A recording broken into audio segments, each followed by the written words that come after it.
Okay. All right. No, that's all right. No problem. So you got Reed starting tonight, huh? Yeah. I've been looking at it, man. He's been doing really well, but Yeah. like you said, he got roughed up, huh? Yeah. New Britain hurt all of our lefties last week. It was unbelievable. They just got one. The only Johnny Anderson was the only guy, the only lefty who did well in that series. They scored 21. They scored 24 runs in the series, 21 off lefties. Wow. It was just unbelievable. Were they predominantly left, or was it just we just couldn't get anybody out? Their left-handed hitters were the ones who were doing it. Yeah. Oh, wow. All right, with the left on left. Okay.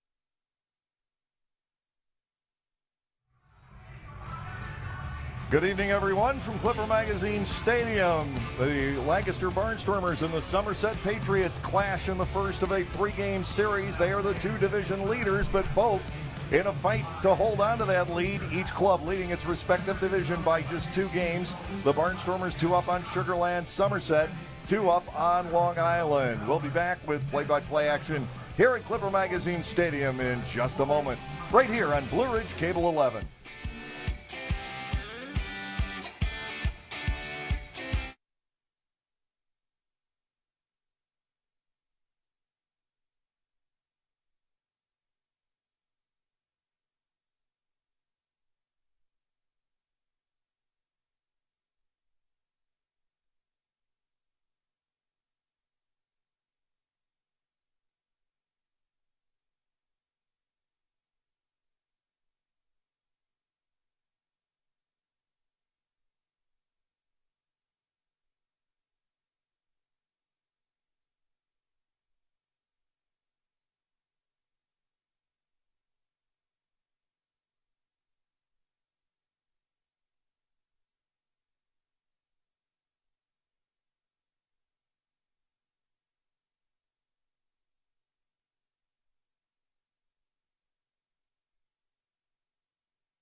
Welcome back from Clipper Magazine Stadium. Let's take a look at the starting lineup for the Somerset Patriots, and their infield has had to be reassembled. Jovan Gonzalez has not played third base since high school, but pressed into action due to a series of injuries. But don't take the Somerset Patriots lightly. Those are good hitters, 1 through 9 in their batting order, including the 40-year-old Andy Chavez. Take a look at the Barnstormers defensively, and that's a reasonably standard setup with Casey Hobson and Nate Coronado back in the fold. Their bats are starting to come to life, and of course, the continuing story of outfielder Grant Desmay. He hit his first home run against the Long Island Ducks over the weekend. The comeback story, maybe of the century for the Atlantic League for baseball. After sitting out 8 years, Desmay looking like he didn't miss a beat.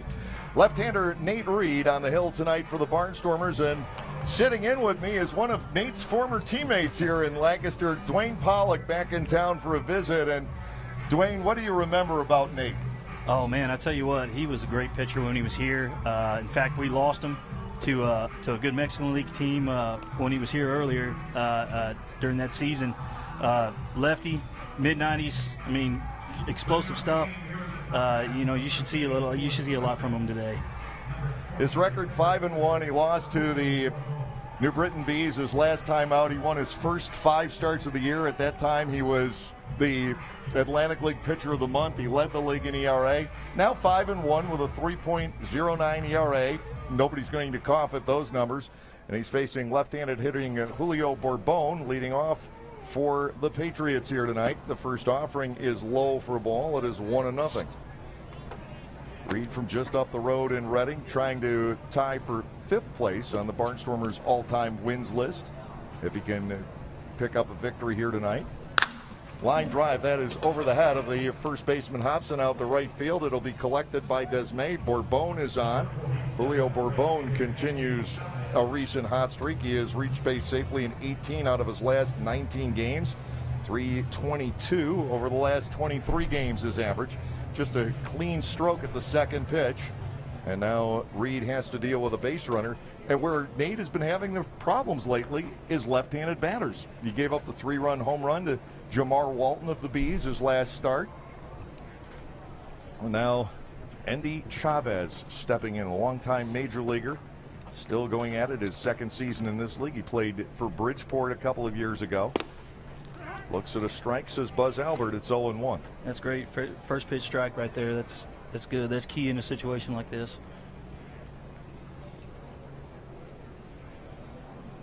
Chavez with the infield double play depth against him, awaits the 0-1 from Reed. To the plate, that's bunted. Hustling after it is Ryan Castile. He'll fire to first. Somerset executes the sacrifice. The out goes 2-3. Bourbon ahead to second base. So playing for a run early, the Somerset Patriots. They'll bring on their third baseman, Jovan Gonzalez. Funny story about Endy Chavez. I faced him down in Venezuelan League multiple times when he was playing for Magallanes. He's a tough hitter. He either won or came close to winning the batting title in the Atlantic League a couple of years ago for Bridgeport. Well, here is Gonzalez, who was inserted into the lineup. Justin Trapp injured during batting practice today. Gonzalez, batting number 3 in the order, takes a ball inside 1-0. He's always been tough on the Barnstormers, Jovan Gonzalez, but not number 3 hitter numbers. He's batting just .219 with 8 runs batted in, but Brett Jody didn't want to shake everything up when he had to make this move just before game time. Breaking ball good for a strike. It's 1-1. Reed, one of 2 lefties that will throw against the Patriots in this series, around right-hander Steve Johnson.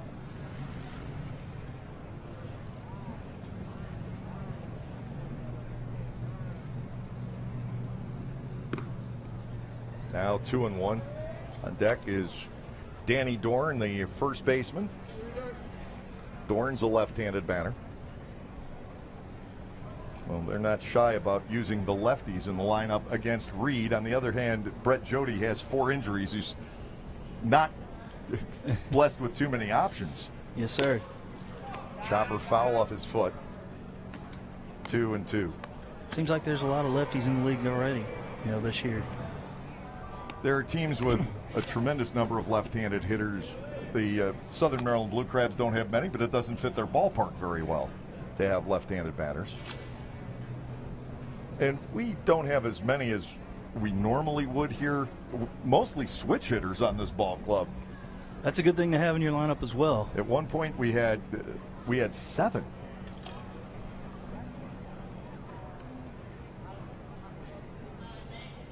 See if we can get a ground ball here.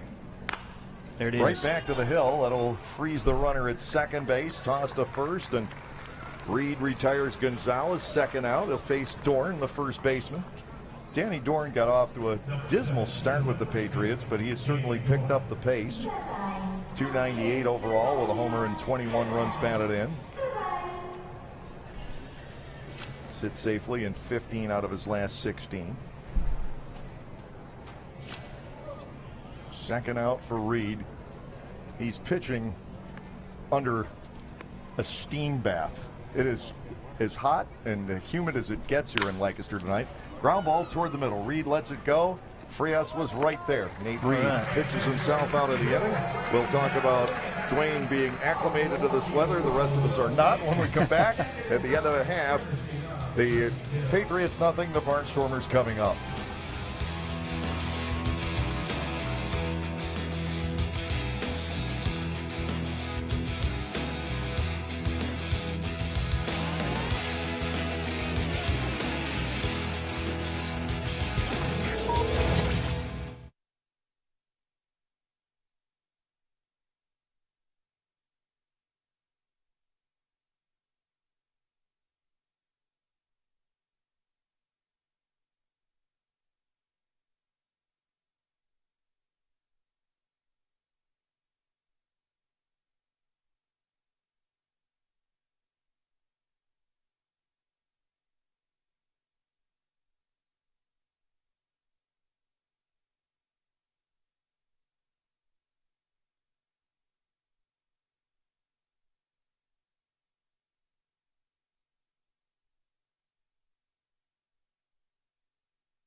Get a look at the Lancaster Barnstormers starting lineup for tonight, and Blake Galen is still here, a holdover from Dwayne Pollock's days in Lancaster, and no change. He's still one of the best players in the Atlantic League. I'm telling you, he's a great hitter. I'm telling you. I don't know why anybody hasn't given him a chance yet.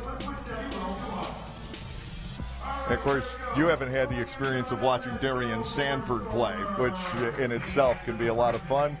The defensive alignment tonight for the Somerset Patriots, and again, their infield is a little bit scrambled. Francoso can play the infield and play it well. He's primarily an outfielder. Gonzalez primarily a catcher.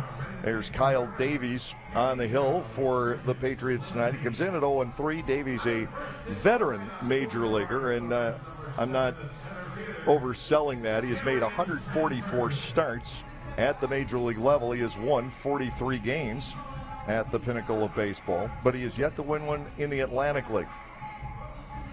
8 walks, 18 strikeouts in 22 innings, 19 hits. Those are not bad numbers. The win's not coming for him. Darian Sanford leading off for the Barnstormers.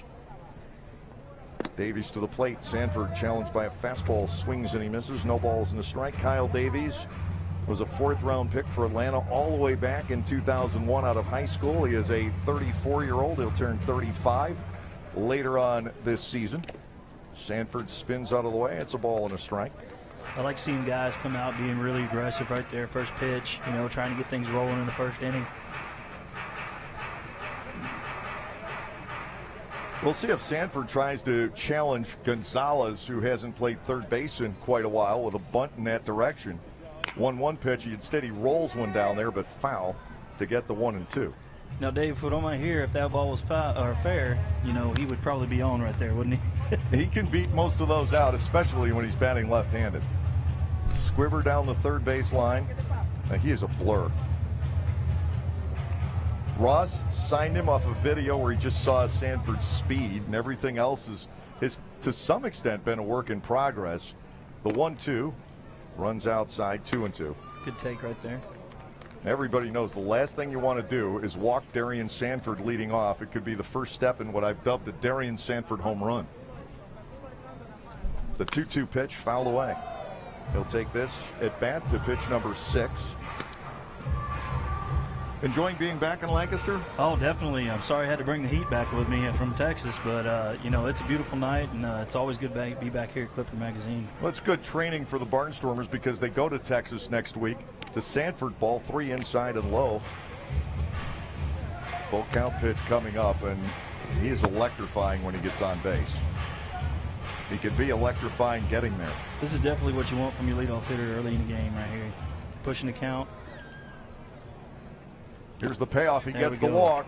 Leadoff man is on for the Barnstormers tonight. The league's leading base stealer, 31 in 38 tries. This ball club with over 100 stolen bases, 108 steals on the year in 45 games. As you take a look at ball 4, 3 of the errant pitches in the dirt on that at bat. And now even early in the game, with Blake Galen hitting right behind that speed, you can do multiple things right here to get the ball game open. Galen leads the league in runs batted in. Sanford's part of the reason why. Blake can tie a franchise record tonight.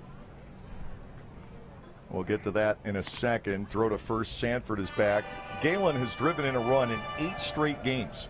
The franchise record is 9, held by your 2-year teammate here, Ryan Harvey, better known as Thor. He did it late in the 2012 season. He drove in a run in 9 consecutive games. Davies ready to go, and he's going to fire to first. Sanford back in again. By now, everyone knows what Darian Sanford is capable of doing. I mean, it changes the outcome of how you pitch and approach hitters and how you approach the game now when you got a guy with speed like that on the bases. Galen's comfortable enough taking a strike to let Sanford steal. Darian holds on. The pitch to Blake is inside, 1-0.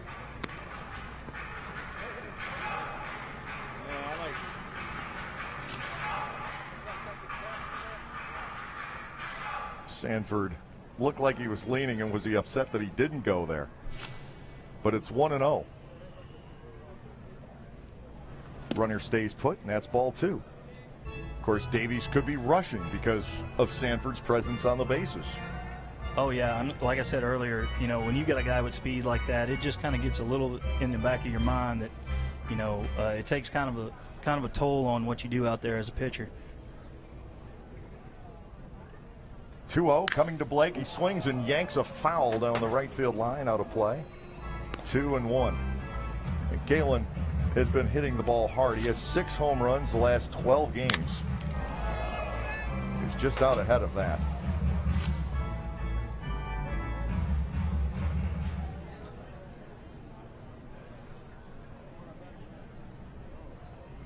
It's the running count. Davies will fire over to first, and again, Darian Sanford dives in. I wouldn't be surprised if he takes off right here. Barnstormers probably play longer games than any other team in the league. Throws to first base tend to be the reason. Sanford now, I believe, has gotten 5 throws over there versus 3 pitches to Galen. But it's not just Sanford. Rico Noel has 25 steals. He's out of the lineup tonight. Vladimir Frias has 9. Tyler Bortnick 9. Trayvon Robinson 7. It just goes on. Wow. Galen has 5. Sanford takes off. The 2-1 pitch is high. The throw from Weisenberg is backed up nicely by the second baseman Francoso, but not in time. Sanford with stolen base number 32. Great jump right there.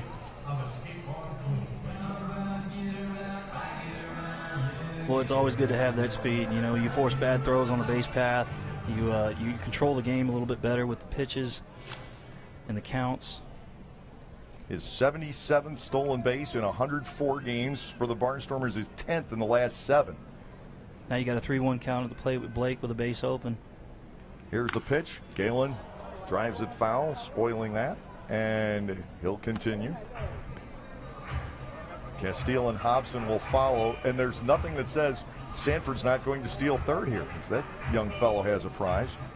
But there's absolutely nothing that says that we're not going to see Sanford stealing third base. Yes, sir. This early in the game, with no outs, I'd probably wait off a little bit, but see what Ross does. But with that speed, you never know. To Galen, fouled off once more. Well, Blake has the opportunity to extend that streak right here with a base hit. Unless it's a one-hopper to the right fielder, they're not going to throw Darian Sanford out on a single. The only other thing that could happen is if he has to hold up to make sure a ball is not caught. But we're talking about a man who has scored from second base on an out. Wow. Check swing. Ooh. It's outside. That makes it 3-2 to Galen. Almost brought that bat head around, but able to keep it in check.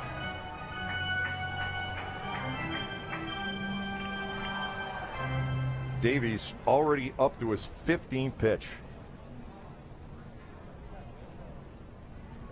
3-2 and a big one. Galen ground ball to first. That will result in the first out as Dorn heads to the bag. 3 unassisted, but a productive out. And now Ryan Castile can score a run with a fly ball.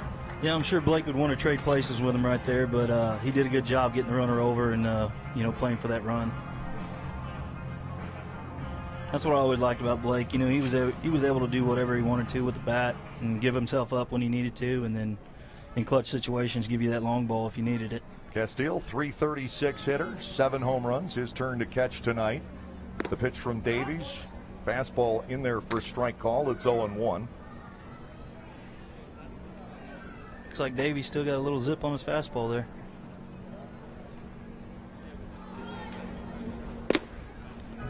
Just missed with that one.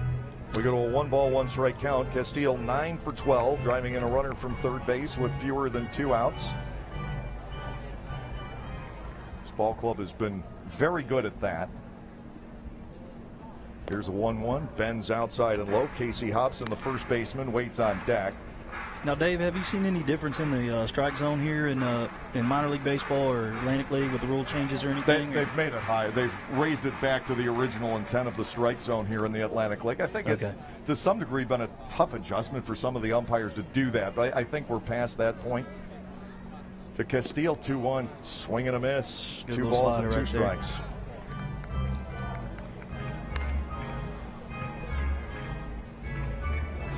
2-2, he might go back to that slider right here, just by that swing there. Castile trying to get the ball in play. Somerset will allow the run to score. The infield is back. And a Castile way outside, filling the count, 3-2. Darian Sanford has done what he does, but he's gone as far as he can go. We haven't seen him try to steal home yet. Payoff pitch to Castile is in the dirt. The second walk of the inning. It brings on Hobson. Casey Hobson off to a slow start this go around. Once again, we see the catcher Weisenberger tested on ball 4. He hasn't let anything get through when it's mattered. Hobson's just 3 for 21. He's driven in a couple of runs for the Barnstormers so far, 1 on a single, 1 on a ground out, but his bat will be there eventually. He just hadn't gotten much playing time in this year with the Giants in Double-A. High and outside a ball, 1-0. You remember KC because he would show up for a visit every now and then, and now his 3rd season here as an actual Barnstormer instead of just a visitor for his dad. Yes, sir. It's great to come back to your dad's team, and show what you got. And I heard he had a lot of good years in the minor league baseball, moving himself up to Double-A. 1-0 pitch, poked foul and out of play. Casey's timing just is not there yet. He was in Richmond. He had only 50 at-bats, 11 hits, 3 of them were home runs. But this ballpark tends to be a cure-all for him. Well, see, he's hitting with a high leg kick, too, and that's really hard to, get your timing down and get your rhythm down, but it seems to work for a lot of people lately. 1-1 to Hobson. Line drive. That'll be caught by the shortstop, Rodriguez. KC didn't get all of that. And now it's up to Grant Desmay, which is a story in itself. As you get a look at that last pitch, I thought he got more of that, but it really came off around the label. Yeah, I'm surprised the barrel didn't go out there, but that's what you were talking about earlier. The timing issue and trying to get his hands in on the fastball. I'm sure he'll get there soon, though. It's up to Desmay. Comes in batting .370. First pitch, rolled foul of the first baseline for a strike. It's 0-1. Desmay is a crazy story. He sat out for 8 years. Wow. He was one of the best young players in baseball in 2009, MVP of the Arizona Fall League that year, and retired he joined a monastery. Wow. In California. He's decided to make a comeback, and he's been tremendous. 8 years off, and he's 10 for 27. That's Hit great. His first home run Saturday.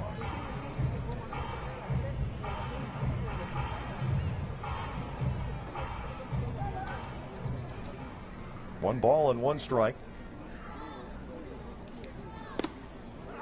Second strike. And if you didn't know how to coexist with a group of men as a player earlier, living in a monastery for 7 or 8 years, I'm sure he's there's a lot of up, additional training there. 1-2 to Grant Desmay. Club loves him. Swings and misses here. Davies pitches his way out of the inning. The Barnstormers have a runner at third base with just 1 out. They can't get him home. They leave 2. At the end of an inning, there is no score.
Lights have been turned on at Clipper Magazine Stadium for this series, which will continue over the next 2 nights, Tuesday and Wednesday. The Barnstormers with Somerset here for 3. Long Island will follow a 4-game set beginning here on Thursday night, and then it's the week-long trip down to Sugar Land that in all likelihood will determine the first half. Right now, these 2 clubs continue to jockey for position. Nate Reed, first pitch strike in on the catcher Adam Weissenberger. Weissenberger's hit 4 home runs this year, 1 of them here at Clipper Magazine Stadium. Reed is back and on the hands, foul to the screen. This weather tonight will be a good warm-up for them to go down to Sugar Land. Like I said, you're acclimated to this. We are not. Generally doesn't bother me. Tonight's right on the edge of making Dave uncomfortable. That's how hot it is. 2 strikes to Weissenberger. He refuses to climb the ladder. Ball 1. But it'll be like this every day in Houston or worse. And I believe they're called the Skeeters for a reason. It's such a beautiful, pristine field and everything, but I'm sure that mosquitoes are abundant in that area because there are ponds all around the ballpark. Yes, sir. They look like bumblebees down there. 3-2. But it's also bad in northern climates. You get to Minnesota, Wisconsin. When I worked in Madison, Wisconsin, the ballpark was built on an old swamp. Oh, I could only imagine there. Got him. Great pitch right there. Swing and a miss at the full count offering. That is the first strikeout for Reed tonight. Just out of the zone on the outside corner. Can't lay off that. He is second all time in Barnstormers strikeouts. That's a perfect swing, knowing that you're ahead in the count right there. He bumped you down on the list. He's trying to catch Ross now. The designated hitter Aaron Dudley takes a ball outside. Last time we saw Dudley, he was pressed into duty to catch as both Gonzalez and Weissenberger went down in the same game. Called strike. It's 1-1. If I remember, with Weissenberger was a finger and Gonzalez an ankle. And Dudley had to catch the rest of that game in the first game of the doubleheader the next day. Reed misses for ball 2. It's Buzz Albert calling balls and strikes here tonight. That's a luxury of minor league baseball right there. Playing with injuries and, doing it for love of the game. High fly ball right field. This one has some distance on it. Back it goes, and the walls will not contain it. Aaron Dudley with just his second home run of the season. Somerset jumps out to a 1-0 lead here in the second inning on the long ball. And it's same story we had in the New Britain series. Opposing teams' left-handed batters getting to our left-handed pitching. Well, if you look at the situation there, the hitter before that, he got ahead of the count early, and he was able to put him away with a bad pitch or a pitch off the plate. This time he got behind, and he had to make sure that he was perfect on certain pitches, and it kind of burned him right there.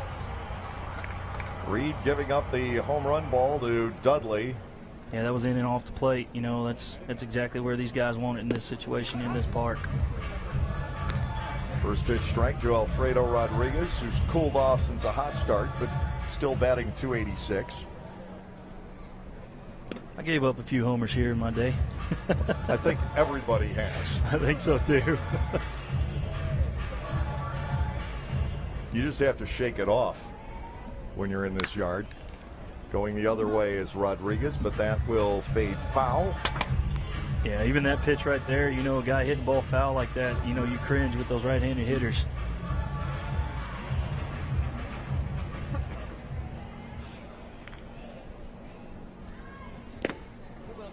Reed into the dirt, and it's 2-2.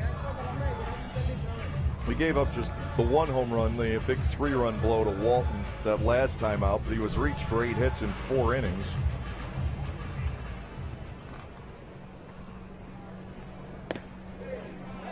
That one just right there. missed. Don't worry, Nate. I'd like that one too, bud. Filling the count.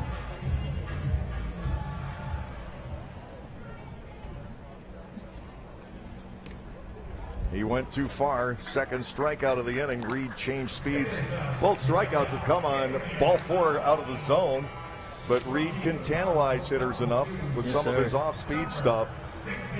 Well, like I said, you get these hitters in these certain counts, you'll get some bad swings out of them if you commit your pitches right. Mike Francoso, the second baseman, comes to the plate. This is a typical Somerset Patriots player. Now, you caught them in 2012, probably the worst year in franchise history. Saw him again in 13, Brett Jody's first year. This is the kind of player they love. You can move him between the outfield and the infield. Runs well, just slaps the ball around. Good contact hitter. Good fundamental player. And he gets the ball too here. They had a team in 2013 that just turned things around. I mean, it was a no pun intended, a barnstormer of a series every time we went after them. And facing that lineup with Brett Jody, I mean, that's the guys he likes, and the guys that just spray the ball around the field, make things happen in certain situations, and make you play the game. Skied foul out of play. We go to 2-2. Somerset with the run on the solo home run by Aaron Dudley. The Barnstormers failed on an opportunity with a runner at third base in the first inning. And those are the times that you can regret in a close ball game. And the Barnstormers have been playing a lot of close games as of late. Chopper over the mound, charging at Bortnick. And that will do it. And the Patriots second. They do forge into the lead, though, with the Dudley home run. We're through 1.5. Patriots up by 1.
Get a look at the top-notch staff of Blue Ridge Cable 11, bringing you all 3 games of this current series. Barnstormers needing to make up a run. We had a 12-game winning streak, the franchise record streak, and the starting pitcher, you can relate to this, Dwayne, starting pitcher won the first 11 of those games. That's how well this club was playing. It was like having you on the mound every night. Yeah. You won your fair share, and then got stuck at 18 with the chance to break the league record, and you just got stuck about your last 4 starts that second year. I know. You know, I hate to use the term, but I ran out of gas. I'm telling you, it was a long season, and you know, I really enjoyed being there that year, and you know, it was a great year. Here's Trayvon Robinson leading off the second, one of a couple of former Patriots in this lineup, Tyler Bortnick being the other. You know, Somerset needs Kyle to settle down a little bit in the second inning. You know, he had a lot of pitches in that first inning, and you know, for them, they need a quick one out of him. To Robinson, ball 2. Trayvon has a good eye. Galen Robinson and Bortnick, 3 guys who will walk a lot on this ball club. Here's the 2-0. Robinson checks but takes a strike. 2-1. Robinson with 17 walks. He's tied for third coming into tonight. Darian Sanford has actually passed him with his 18th. Galen's walked 28 times and Bortnick 25. 2-1 pitch fouled at the dish. Now 2-2 to Trayvon Robinson. Trayvon has gone a while since an extra base hit. He doesn't have one since June 1st. But in the meanwhile, his heroics became legendary with driving in tying runs, scoring go-ahead runs in the late innings, throwing out a possible tying run at the plate for the final out of a game here against Southern Maryland. And even yesterday at Long Island, he scored the winning run. Now, we can't say that he necessarily was the man behind that inning. He had walked to load the bases, and after a 2-run double by Nate Coronado, kind of looks like he scored on a slipped pass out of his hand there a little bit. And a trainer, Phil Lee of the Patriots, handing something off to Kyle Davies in the meanwhile. There's a family in the background there. Your youngster, who I guess turns 2 in a few days. Yes, sir. He's a bundle of energy. Oh, he is. They all are. I mean, at that age. Here's a 2-2. I tell you what, there's no time in the day where he is sitting still. He's going and going, and you know, he's keeping us on our toes. That's ultimately what you want, though. Yes, sir. Payoff to Robinson. Slashed foul. This is another long at bat for Kyle Davies, who's averaged nearly 6 pitches per hitter. You know, the Barnstormers are being patient right now, and they're fouling off good pitches, and you know, they're forcing the count against Kyle, and you know, he's got to manage that. That's tough.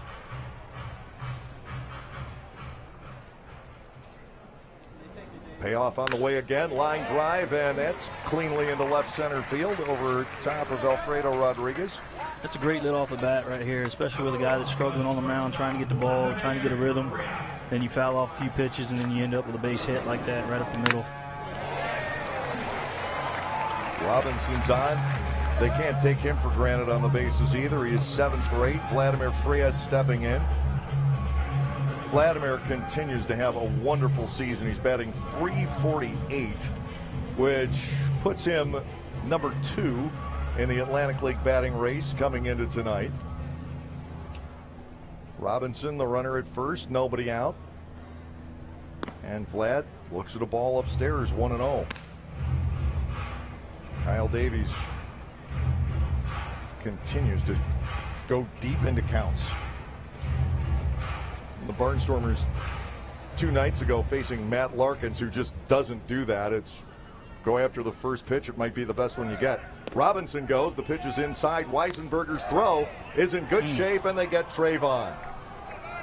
Runner thrown out, stealing the out, 2-6. Weisenberger with a perfect throw there, and the Barnstormers will have to reload here in the second inning.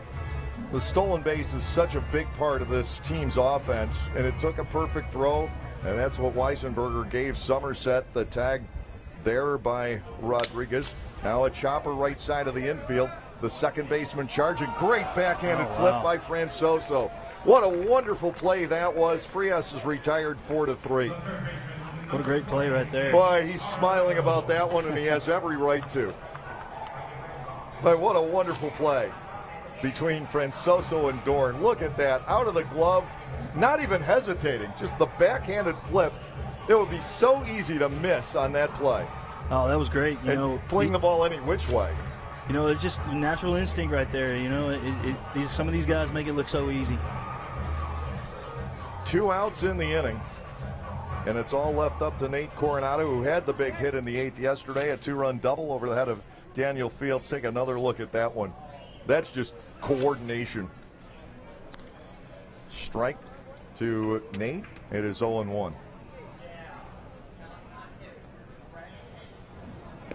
A big looping breaking ball. All of a sudden, Davies throwing strikes. You know, they ask these major league guys and these, you know, these upper hand minor league guys how they make plays like that, and it's just a natural instinct right there. You know, these guys don't even think when they do it. There's no way you practice that. No, you can't. You can't practice anything you put in the ball game other than the routine ground ball.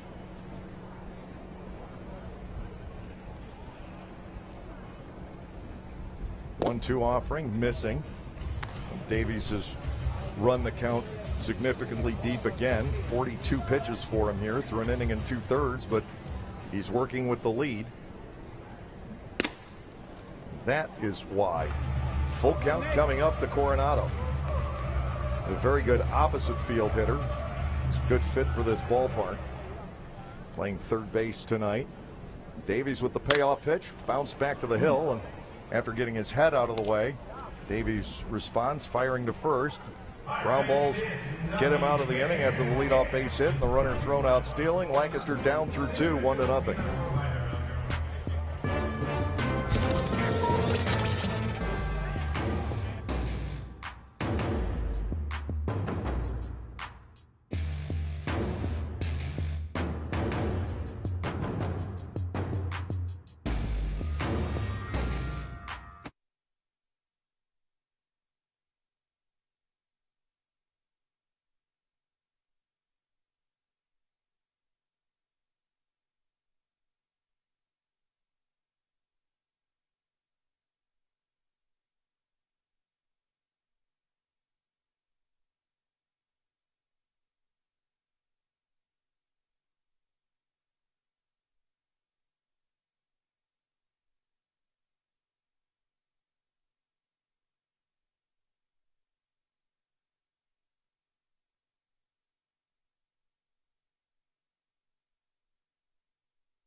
Crowd is filled in a little bit on this Monday evening. This is our first Monday home game of the year and one of only 3 we'll play all season.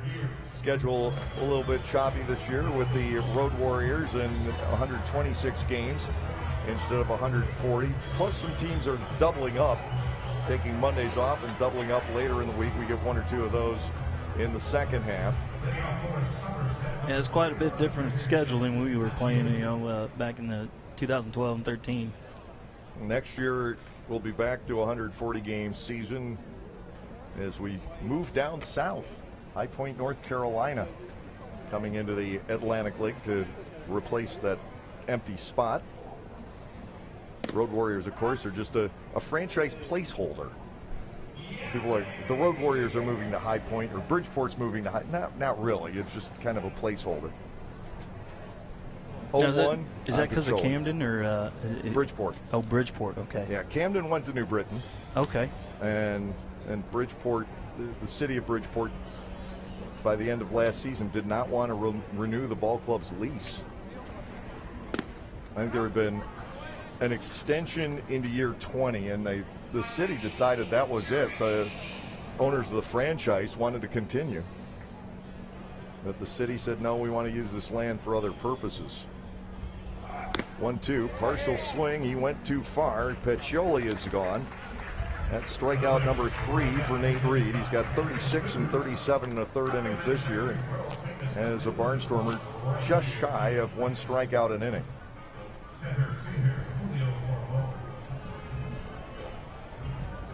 He did go too far, but if I'm Piccioli, I probably would have rather had the first base umpire, Dave Gabor, make that decision. Buzz saw it. He saw it correctly. But you'll hear that from hitters a lot, that they want the plate umpire to say no swing and let the defense appeal to first, because it doesn't work the other way around. No, sir. You don't get an appeal as the hitter. No. Yeah, they want that other angle over there. They definitely do.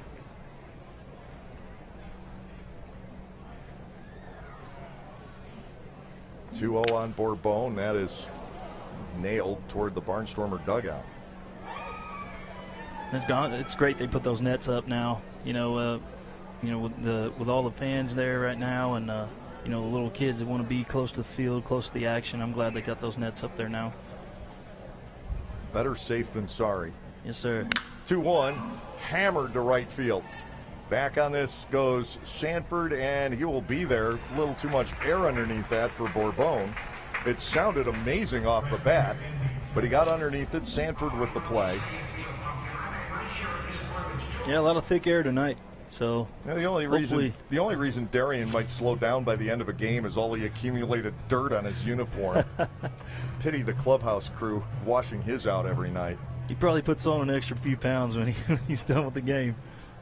The number of dives back into first base, dives into second to third, dives in the outfield. They'll pick up some grass stains out there by the end of the night. You got to love that type of ball player, though.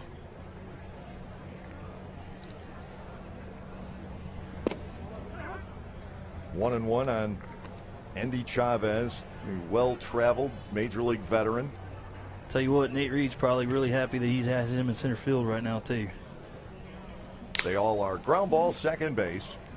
Bortnick with a pretty simple play, as easy as it gets. That's a good inning right there. 1-2-3 inning for Nate Reed, and we'll go to the third in a 1-0 ball game.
He's getting used to the mound, gardening it the way he likes it. That's Dwayne's son, Kyler Pollock,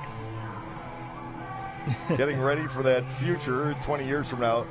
We're not sure if he's going to be a pitcher or a groundskeeper.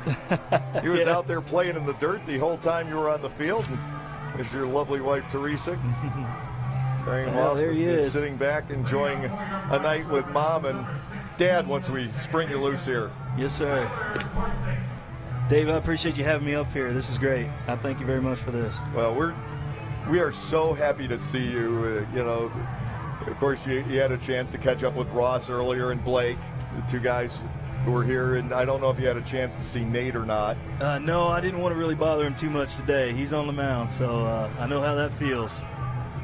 But it has been great to have you here. And the last time I saw you, I was somewhat out of it, woozy, and a hospital gown. So yeah, that was down in Texas. Wasn't the best meeting we had, Dave, but I'm glad we were there. Bouncer to second. Bortnick's thrown out. Davies is starting to get into a pretty good rhythm here with the ground balls. Now we'll deal with Darian Sanford. You know, he's starting to get the ball down early in the count now, and, you know, starting to make good pitches early in the count and getting these guys to swing, you know, and getting these guys out of here. It's always good to lower your pitch count that way. But I really appreciated that you and Teresa came to me, even though I wasn't exactly in great shape. I had actually trying to get ready because I knew you and Teresa and Butch and Rich were coming that day, and Ashley Wenger. And I was trying to get ready, so I was trying to get myself cleaned up, and I pushed myself a little bit too hard coming off the surgical procedure the day before, and I passed out. Oh, man, yeah. And they had to help me. My blood pressure crashed. They had to get me back in the bed. And when you guys were there, I was still not 100% conscious. Well, yeah, I mean, like I said, the circumstances weren't very good, but, you know, I'm glad you're okay, Dave, and it's good to be in the booth with you today. Yeah, I've enjoyed this no end. 3-0 on Sanford, meanwhile. Davies going down that inadvisable roll. He's just walked them again. Well, you know what Sanford's plans are. Yeah, you can just look at the facial expressions and the body language right there. You know he doesn't want to put him on right here in this situation, especially with one out anyways. But that's just what you go with, you know, when you get speed on the bases right there. Now he's got some work cut out for him. Now he's got to think about Sanford at first, and you've got the league RBI leader at the plate in Blake Galen, who's especially deadly in this ballpark. Well, I think there are some folks on Long Island that would argue with that because he has hit 4 home runs out of Bethpage Ballpark this year.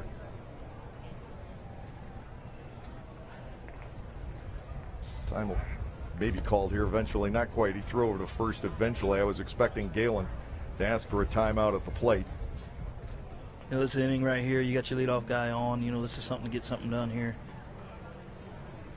Barnstormers with a base hit and 3 walks against Davies so far. The runner stays put, and there's ball 1 to Galen. It's such a guessing game between a base runner like Sanford and a veteran pitcher like Davies. They have to try and disrupt each other's tempo, and Sanford can't go on every pitch. Yeah, in these situations right here, you know, as he throws here. And to Galen. This is skied out to right center field, not terribly deep. Lunging for it, diving for it is Bourbon, and he can't control it. So Galen aboard with a base hit. Sanford up the second, and Ryan Castile will bat with 1 out. And what I was saying before that pitch, you know, you just try to disrupt the timing of the runner, or the base runner right here. You know, trying to give your catcher enough time to throw a guy out. You're not really trying to pick him off in that situation. You're just trying to keep him close. Lunging try by Bourbon. It just got away from him. Looked like that ball held up just a little bit too much for him there. Castile with 2 men aboard. He walked back in the first inning on a 3-2 pitch. Galen extends his hitting streak, but not his RBI streak. And now that's bounced. Good stop again by Weisenberger. Ball 1-0. It's a good block right there. If that ball scoots away any side of him right there, you know he's going to be on third base. Galen now has hit safely in 8 in a row. Castile's had 2 9-game streaks this year. The Barnstormers have not had one longer than that. Runners start. They don't go. Lying toward right center field. Bourbon racing again. This time he'll outrun it. Back to first goes Galen. Tagging it on the way to third is Sanford. Don't take anything for granted with him. They had to get the ball back in. Well, it's up to Hobson again. Runners at first and third. The Barnstormers, another night, they're struggling with runners in scoring position. 0 for 4 to this stage of the ball game. Let's see if Casey can find a pitch that he likes right here and drive it out there and see if they can break this game open right here. At least get on the board. Hobson got sawed off back in the first inning at a soft liner to the shortstop, and Alfredo Rodriguez plays in that same spot toward the middle and deep. To Hobson, swinging and missing. It is 0-1. Good first pitch to a lefty right there, knowing the guy's wanting to get an RBI in right now. Staying away from his power. moving fastball down and away. Next offering, swinging a high pop-up first base side. Dorn coming over, looking toward the seats, and won't have a play. Hobson alive at 0-2. He has done that a lot since coming here about a week ago. Pop-ups over the infield. As a matter of fact, the ball game on Saturday night ended with him batting against Francisco Rodriguez. 2 outs, runners at the corners in a 1-run game, and he hit a pop-up just like that stayed in play. Well, it's like you said earlier today, you know, it's a timing issue. You know, once he gets that foot down and he gets ready to get his swing on, he's going to be okay. It's just... Galen takes off. The pitch is inside. They're going to let Blake have it. Otherwise, you risk Sanford coming home. Galen will get a stolen base on that. It's 1-2 to Hobson. 2 runners in scoring position. Galen just trying to stay ahead of Sanford for second on the all-time list. Galen's 81st steal as a Barnstormer. Now to Hobson, 1-2. Looks at an off-speed pitch away. 2 balls and 2 strikes. Sanford with 77. Quincy Foster, the all-time leader, at 98.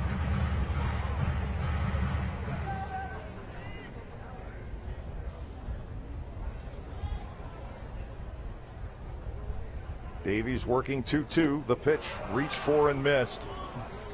Hobson strikes out, and the Barnstormers go down without getting that run across here in the 3rd inning. They leave 2 more tonight, and at the end of 3, Dwayne will part company, let you get back to your family. Eric's ready to jump in here, but again, it's been wonderful seeing you, and best wishes down in Dallas, and let's not be strangers. All right, Dave. Thank you very much for having me. Dwayne Pollock jumping in here into the broadcast booth. The first 3 innings. Eric May will join me when we come back. It's 1-0 Somerset.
Joins me here in the 4th inning of a close ball game.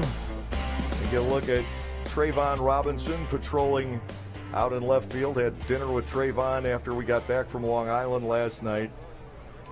A fan favorite with the Barnstormers and a front office favorite here with the Barnstormers. Nate Reed has pretty much made one mistake all night. It cost him. Aaron Dudley with the home run in the 2nd inning. The Barnstormers can't find a way to piece together offense here tonight. First pitch striking on Jovan Gonzalez, who's out of position at 3rd. He has not been tested over there yet. Nothing like all the fly balls we saw the other night, though. 16. The Barnstormers did pretty much the same thing the next night. It was the right fielder for Long Island, Travis Snyder, that got all the work. 0-2 here on Gonzalez.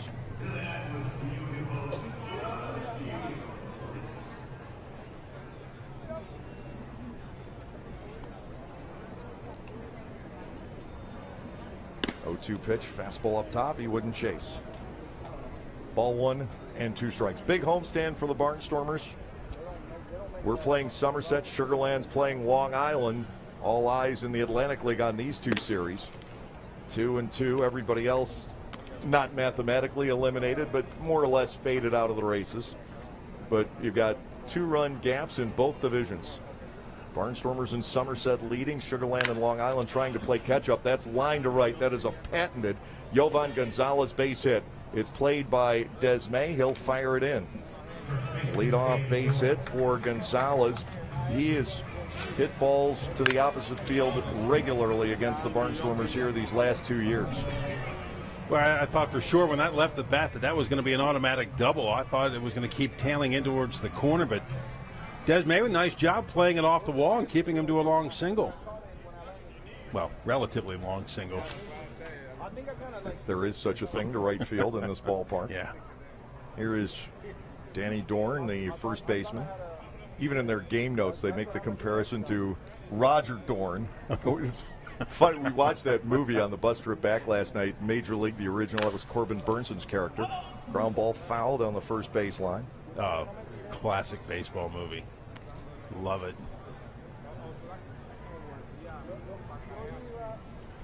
The only thing is, it wasn't actually filmed in Municipal Stadium. It was in Milwaukee. And Major League 2 was filmed at Memorial Stadium in Baltimore. Now, how many people would have picked up on that? We get a second strike on Dorn. Runner at first base, nobody out, and an 0-2 count. And spring training for Major League 2 was actually filmed in Harrisburg on City Island. Oh, is that? I don't think people remember. At Major League 2, I had just gotten done working at Memorial Stadium with the first year of the Bay Sox when our stadium down in Bowie was not built, and the city of Baltimore let us play at Memorial Stadium, which we had to get back going again after it was idle for a year and a half. Fly ball left field. This will belong to Robinson toward the line. Still toward the line. He's got it. And a lot of my coworkers show up in the background of that movie. Some of the Bay Sox players from that first year are ticket managers in the movie. Keith Lupton, the former vice president of the Barnstormers, I believe is the first base coach for the White Sox in Major League 2. And that was on yesterday, but I didn't see it in its entirety. Here's the catcher, Weisenberger.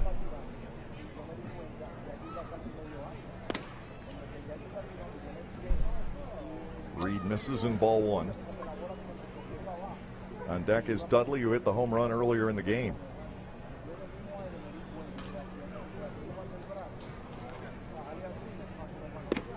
That's a strike.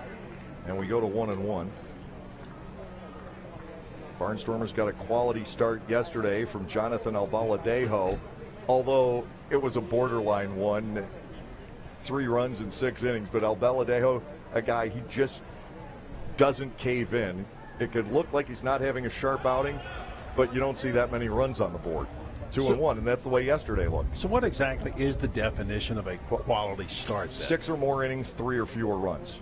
Okay. I always think you could come up with a subcategory of that. 7 or more innings, 2 or fewer runs. Yeah. That would be a real quality start or a super quality start or something. Ryan Castile wincing after getting that pitch bounced up that got him. 2-1 to Weisenberger.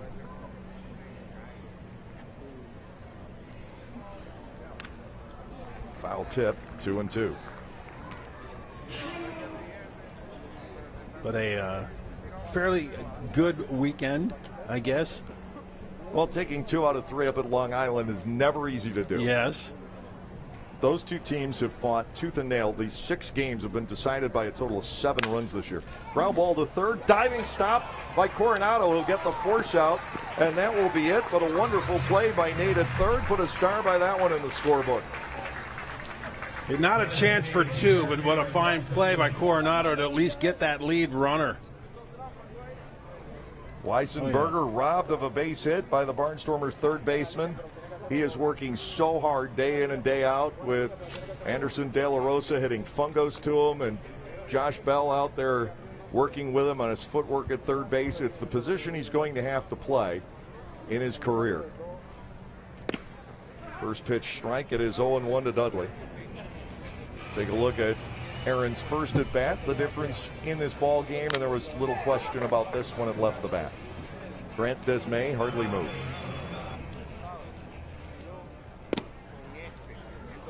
1-1 to him here. Yeah, think about it. If Coronado doesn't make that play, now you're looking at first and second and only one out. So here now, after that play by Coronado, Reed with a chance to get out of the inning.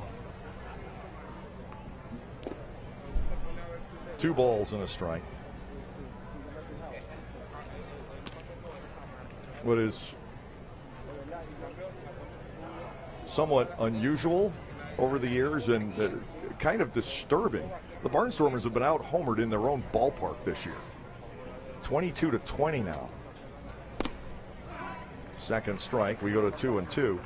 That doesn't happen very often. And they've out-homered their opponents on the road 12-9. Mostly Blake Galen at Long Island to 9 is the way it seems.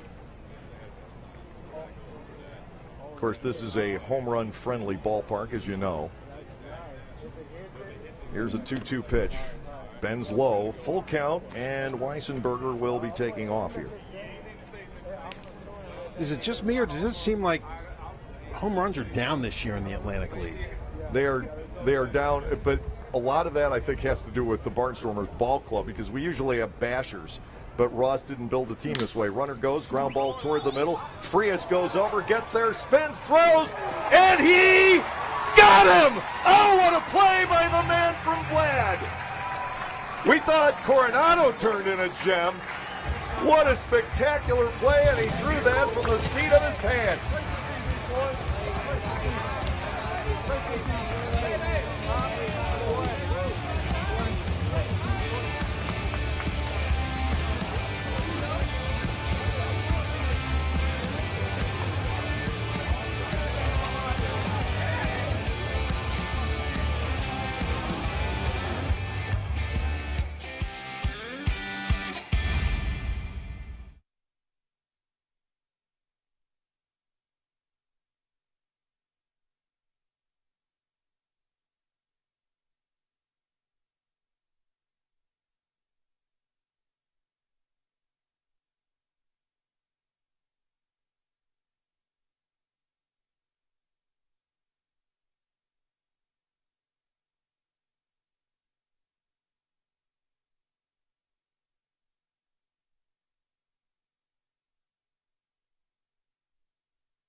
Take another look at that final out. The fact that Frias got there in the first place was remarkable. The fact that he got a throw off on line even made that one better. Yeah, I mean, he got to his knees and almost blindly turned and threw it to first base. Perfect throw. Boy, ended up sitting down, following through on the throw. Well, we have seen this numerous times, especially with those middle infielders. With Frias and Noel, they have come up with some dandies defensively. Well, what about not only the two plays that half inning, but you go back to the play made by Francoso earlier in the game on Vladimir Frias with the backhanded flip out of the glove. That was also tremendous. And here is Grant Desmay to start off the fourth inning against Kyle Davies, who's committed the sin of walking Darian Sanford twice tonight. He's gotten away with it. Usually that has consequences. He is the first pitcher to have Desmay really bamboozled. Swing and a miss for Grant here. It's 0-1. Desmay 3 for 4 on Saturday at Long Island, including a home run. Outside and low here, a ball and a strike. I was talking to Ross Peoples earlier today about Desmay. We cannot believe how good he looks. Offensively, defensively. 1-1, that's hit in the air. He got fooled on a breaking ball, pops it up to center. Bourbon will be there for out number 1. Trayvon Robinson to the plate, but his timing doesn't seem disturbed after 8+ years. It's just been a really remarkable story for as I said earlier, a wonderful young man. This team has really taken to him. He's taken to this ball club. Well, he's got to be beaming. I mean, to be able to come back and play at the level that he has performed, he's got to be having a blast. He is nubbed foul by Robinson. It's 0-1. They said when he hit the home run the other night, the story is complete, but it could have another chapter. What if an organization scouting this ball club purchases contract and he gets back to a major league organization? Inside a ball, 1-1. And then wouldn't it be fitting if it was the Padres organization? Well, absolutely. Yeah.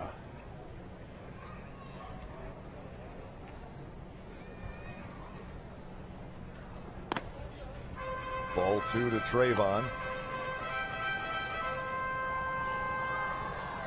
Kyle Davies was in trouble in the first inning, first and third with 1 out, first and third with 2 outs in the third inning. He is not caved. Robinson now gets ball 3. But he is not throwing strikes with any kind of regularity.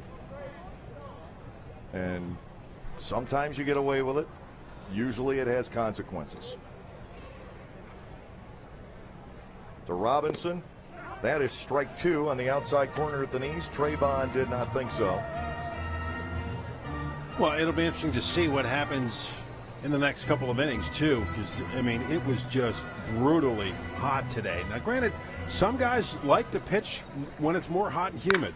Robinson swings, crashes one to right field. Way back it goes. The walls will not contain it.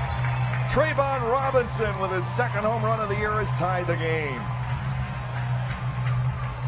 Maybe you ought to have dinner with him more often. Everybody who works at this ballpark knows that that is one very special man. He is friends with everybody in here. And it's good to see him deliver like that. He got his pitch 3-2 and knew exactly what he wanted to do with that one. Hit that out by a ways. Both home runs tonight for the opposing ball clubs have not been cheap. Look at the reaction from Davies, too. He knew it. He made a mistake. He hung it up there. Here's Vlad, and a ball high, 1-0. Lancaster draws even.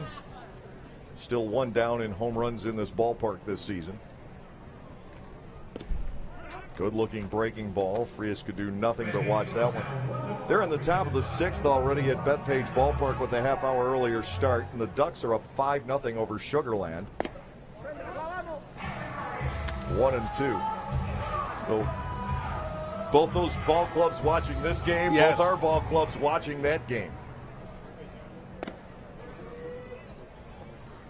2-2 now to Frias. Coronado is on deck. There'll be a lot of scoreboard watching in the next couple of weeks. The Barnstormers will be playing Sugar Land for a week starting Monday. That is strike 3 called on the outside corner. Frias is gone looking. And it leaves this inning to Coronado. Davies strikes out his 3rd.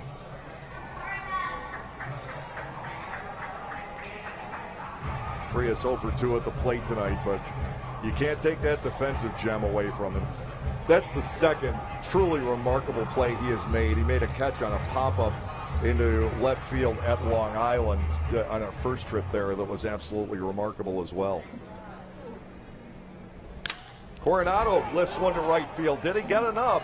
Chavez back, looking up, and the walls won't hold that one in either. A home run for Coronado. More of a Clipper Magazine Stadium special, but it counts. And it's 2-1 Lancaster. Nate's first home run since coming back to Lancaster. That one appeared just a tail away, and Coronado, nice piece of at bat. He went down low, got it, and lifted it. As you mentioned, it's that Clipper special, but you know what? It's the same for both teams. First person to greet him when he comes back to the dugout is baseball big brother Anderson De La Rosa. I talked a lot over the weekend about some of the bonds that have been forged here over the past couple of years. That's certainly one of them. There's a bunt try by Bortnick, but he fouls it off. 0-1. Sometimes it's a good idea to follow up a home run with a bunt. Tyler didn't get it down. I still have a hard time believing that Bordy is barely batting over 200 this year because he's done so much in so many ways. Chopped foul and a full swing, and 0-2. Well, that's right, because we've seen him on base many times because he has shown to have a very good eye at the plate and has drawn base on balls. You do what you can to get on.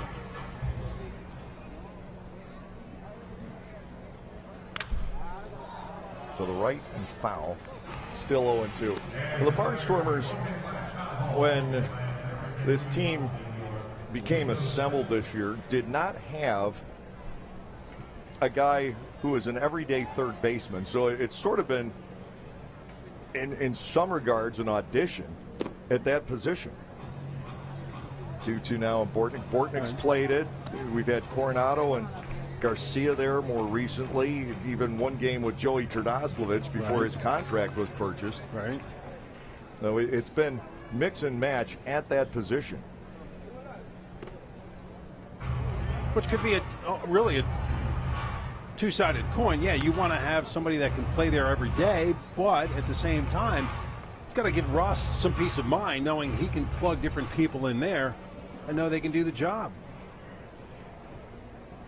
Here's a 2-2 outside off Weissenberger's glove. Davies. It started to reel the pitch totals back in for a while, but here in this fourth inning, it's climbing again. I have him at 79. Not able to quite bring the game up on line right now. Yeah, this has been a long inning for him. He's gone into some deep counts. Payoff to Bortnick. Ground ball down the line at third, foul. I have him for 22 pitches. I'm trying to get the official totals, but somehow, some way, my internet connection has gone kaput. That has been a story of the last several days. Here's a 3-2 to Bortnick, smashed to short. One nice easy hop for Alfredo Rodriguez. That turned into an easier play than it looked like it might be. 2-run score in the inning on 2 hits with nobody left. Robinson and Coronado go deep, and the Barnstormers have taken a 2-1 lead.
Get a look at this beautiful sunset tonight at Clipper Magazine Stadium. Barnstormers taking on the Somerset Patriots, first of 3. And we're not in too many one-sided games these days, Eric. It has been a battle for this ball club day in and day out. What's going on is the Barnstormers offense is producing somewhere between 3 and 6 runs every game. And we haven't had that sensational start. We've had some decent ones, but every game is like 4-3, 5-3, 5-4, 6-5. It's just where we're sitting right now, and it goes down to the wire every night. Here's Alfredo Rodriguez, a strikeout victim, back in the second. Reed to the plate, missing. So in other words, your antacid sales have increased. Oh, that weekend series at Long Island was just unbelievable for the tension. Lead changes. Now Reed gets the 2 runs on the board, falls behind 2-0. this has been a problem. And Ross is well aware of it, not just Nate Reed, but the entire pitching staff having trouble throwing strikes after the team scores. It's 3-0 here on Rodriguez. I think Reed thought he had that last pitch there. Rodriguez likely to take here. 3-0 pitch. That's a strike. 3-1. It's unfortunate sometimes situations like that just kind of rear their ugly head, and it's a leadoff walk. Gives up the walk. And there have been way too many leadoff walks after the Barnstormers have scored.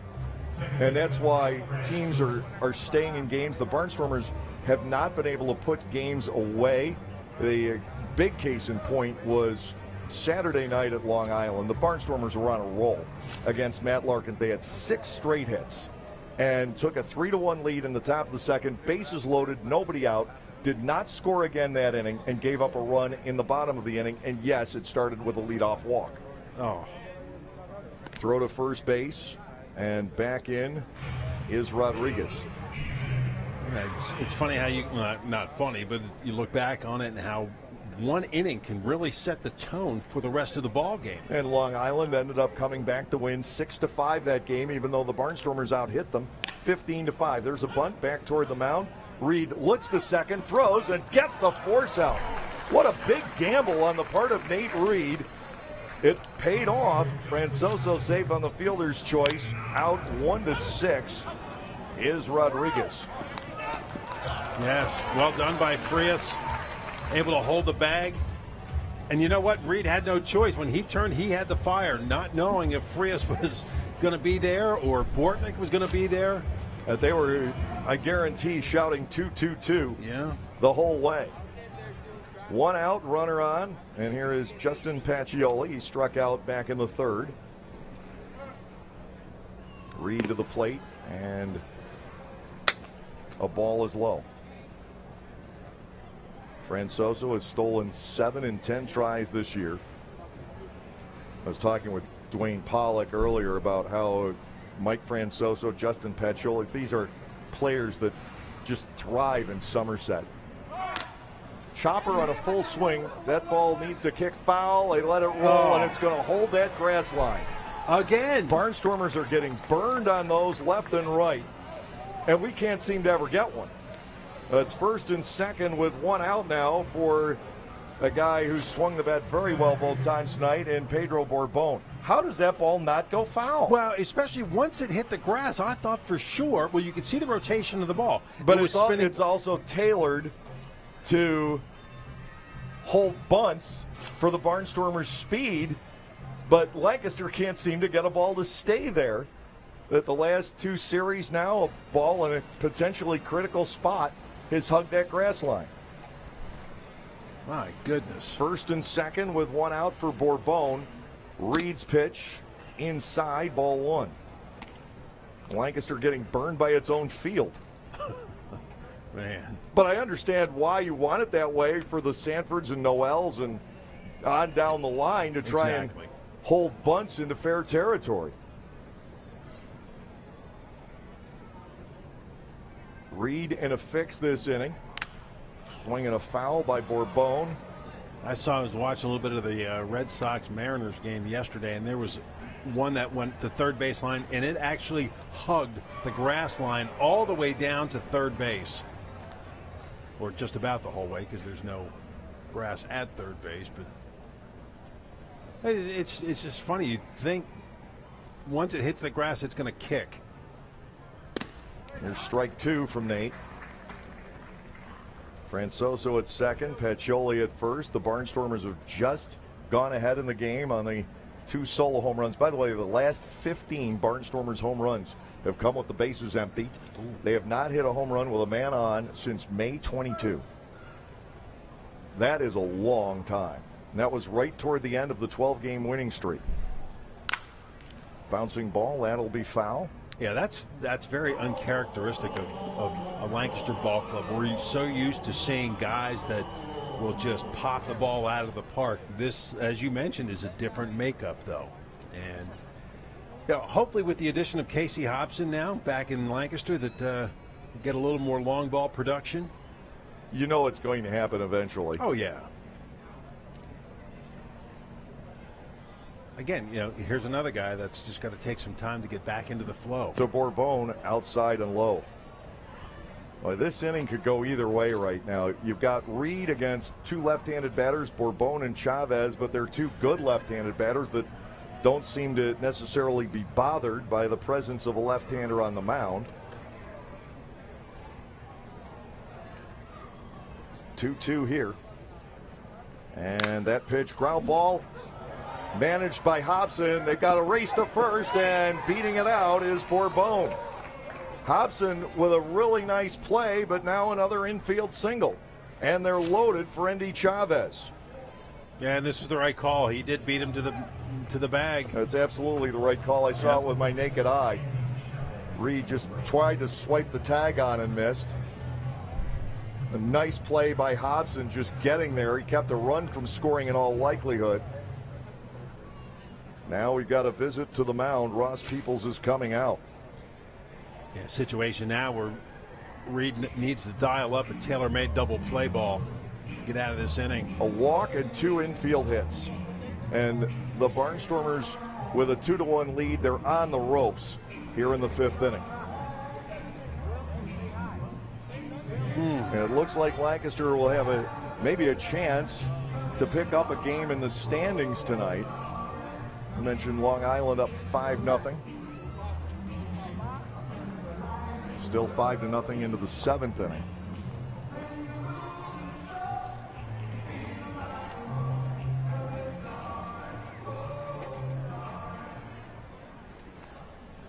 It is definitely a hot night here. We've got a little more comfort. Nate Reed on the mound. Tight around the collar a little bit here. Some tough breaks this half inning. And he's facing the veteran Chavez with the bases loaded and one out. Serves him a strike. It is 0-1.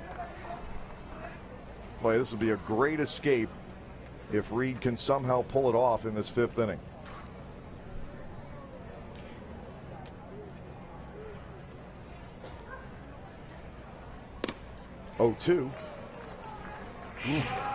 Jovan Gonzalez, the on-deck batter. Heat on that one. Endy Chavez turned 40 back in February. Long time in the major leagues for this fella, 13 years there. There's a drive to right center field on the 0-2 pitch. Way back it goes, and the walls are not going to contain it. That is a grand slam for Endy Chavez, an 0-2 mistake, and Somerset is out to a 5-2 lead. Second home run of the year for Chavez, and this brings them all around. Well, an 0-2 pitch, you want to not put one in the strike zone. You want to waste a pitch. This one just... Take another look at down and into the wheelhouse. Probably wanted to bounce it. And Somerset leads by 3. The Barnstormers will have to play catch-up. We talk about home runs with men on base. Now a strike on the outside corner to Gonzalez. Reed giving up another home run to a left-handed batter. Jamar Walton last week. Here's a grounder to the hole at short. Picked by Frias. Long throw to make. It's there. And out number 2. Not a good moment for Nate Reed and the Barnstormers here tonight. An 0-2 grand slam served up to Endy Chavez. But that one hurts. You look at the two plays that set that up. The number along the grass at third, and then a ground ball on the first base side. You'd like to think Reed should have beaten the runner Bourbon to the bag. He didn't. Or the base on balls to lead the base on balls to start the inning. So one tough break and a couple 2-3 mistakes here and there. Dorn waved at that one. 1 ball and 1 strike, and boy, when you put it all together, the Barnstormers are in trouble in this game. 5-2 on the grand slam by Chavez. Reed comes back. This is rolled on the left side, cutting it off. Coronado, he'll spin, he'll throw, and throw it wide. We'll get the ruling on that. I probably think that's an infield base hit for Danny Dorn. Tough play to make, and again, Coronado just learning to play third. He figured he had to cut that ball off. He got to it, but didn't quite get set to make that throw. Made a wide throw, and Hobson couldn't handle it. It's going down as an error, charged to Coronado. So Dorn is on board, and Weissenberger will step in. When ugly inning just got a little uglier. That's cut on and missed. Weissenberger, the 8th man to step in the top half of the 5th inning. Again, the Barnstormers have had pretty much the same number of base runners as the Somerset Patriots in the game. It's a question about timing. 2 solo home runs for Lancaster, and a solo home run and a grand slam for Somerset.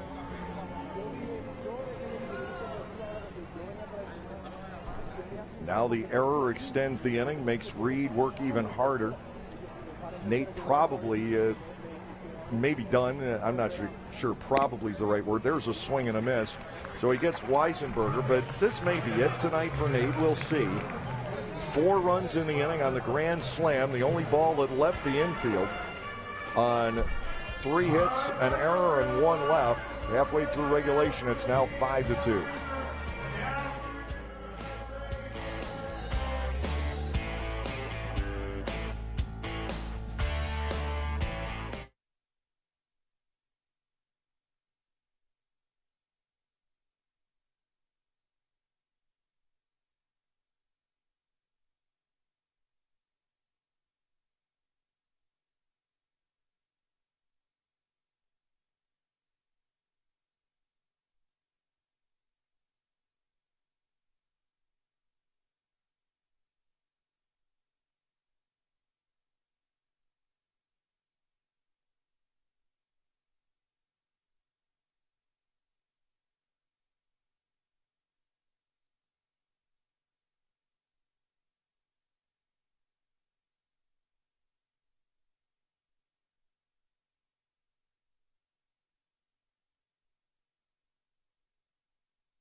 Will that grand slam be the undoing of the Lancaster Barnstormers tonight? We've got 2 more in this series. Barnstormers hosting the Somerset Patriots, then Somerset will leave us, but the homestand will continue. The Long Island Ducks are coming in for 4 beginning on Thursday. It will not be Sugarland against Somerset, though. Sugarland will be heading to York for a 3-game series over the weekend, and then the 2 top clubs in the Freedom Division get together head-to-head, mano a mano, tete-a-tete. 7 games next week at Constellation Field. Here is Darian Sanford leading off against Kyle Davies. Ground ball shortstop, dug up by Rodriguez. That is out number 1. First time Sanford has failed to reach in this ballgame. Blake Galen to the plate. He is 1 for 2. Galen has not been able to extend his RBI streak to 9 games. He would tie a franchise record. And it's going to take a home run here after Sanford grounds out. But it's really nice to see Lancaster try and put together some multi-run innings. You said during the break it has just been solo runs. Not getting the big hit, whether it's the multi-run homer, the hits with the bases loaded. Now yesterday, Coronado did have a bases loaded double, driving in the tying runs in the 8th. To Galen 2-0. But I mean, it's always good to score runs, but single runs isn't going to do it. To the inside corner, a strike. Galen up there 2-1. Kyle Davies has given up a lot of base runners in this game, but only the 2 solo home runs have produced runs. Galen now wallops one out the right field. Chavez going back, looking up. The streak is alive. 9 games in a row for Blake Galen, tying a franchise record, and it's now 5-3. Another solo home run. The balls, they're a jump in right field here tonight. Couldn't somebody jump on base quick? Brian Gossman with the cowbell. Where's Christopher Walken? He'd be happy. He's got the fever. There's no doubt about this one either. Blake gave it a ride, but now the Barnstormers have to reload. Ryan Castile steps in, and he wraps one toward the middle, but right there is Francoso. I think that may have cracked Ryan's bat. He's retired 4-3, 2 outs in the inning. Casey Hobson stepping in. 3 solo home runs for the Barnstormers, a solo shot and a grand slam for Somerset. Well, it's that kind of night. Weather-wise, it's humid. The flag is flying, blowing out to right field, so the recipe is there.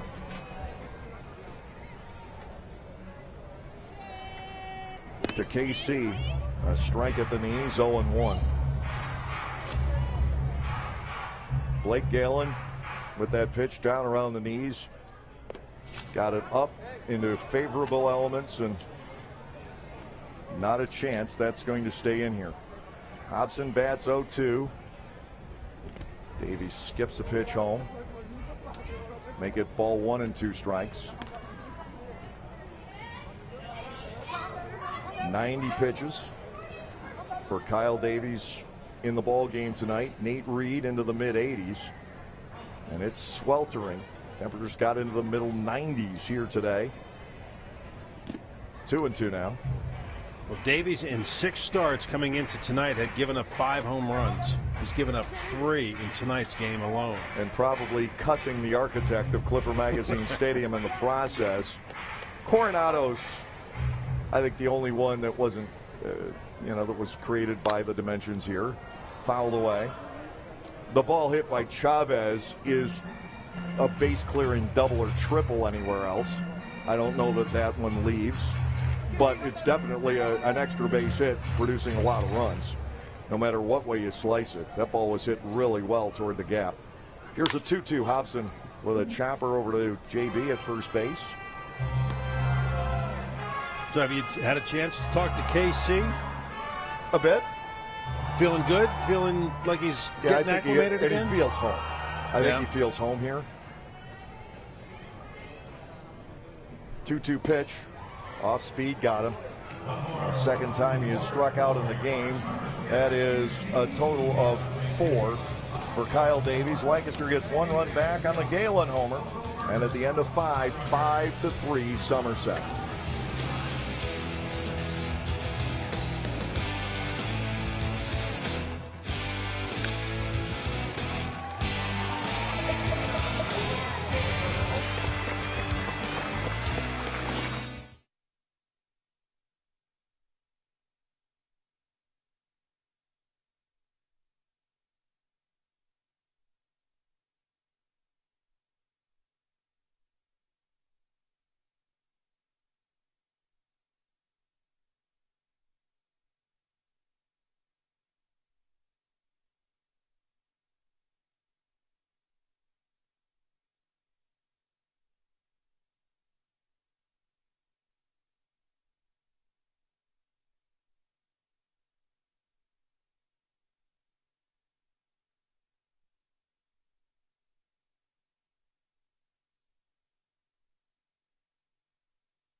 It's our nightly ice cream video.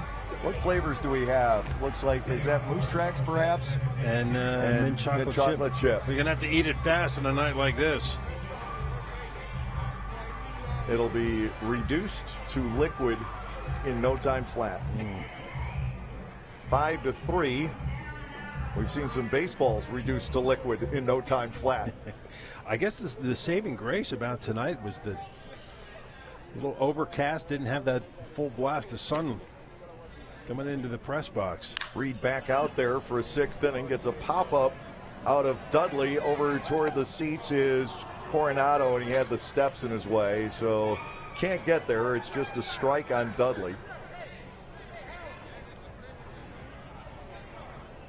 Dudley, the man who was absolutely robbed by Vladimir Frias up the middle back in the 4th inning. What a great play that was. You think this is Coronado, again, he's not all that used to third base, and there are obstacles. Yes. And we talked about those in that last series. You think this is a situation for Reed where Ross said, all right, we go out and start the 6th. As soon as if somebody gets on base, then you're done. Second strike, it's 0-2. Or he may just be there for the left-handed batters. Well, yeah, because there's action. I mean, they're obviously the bullpen's ready. They were loosening up last inning. There you see the Somerset bullpen. They've got right-hander Vince Molesky warming up. He's given the Barnstormers fits. 2-2, ground ball toward first, foul. And you see in the background there that the Barnstormers also have action in the bullpen, and it's Steven Johnson getting tuned up. Meanwhile, a Dudley versus Reed battle rages on. And home runs from our left-handed pitchers to left-handed hitters have been the story of the last 2 homestands. Ball 3 missing, 3-2. Reed to Walton last week, plus the 2 tonight.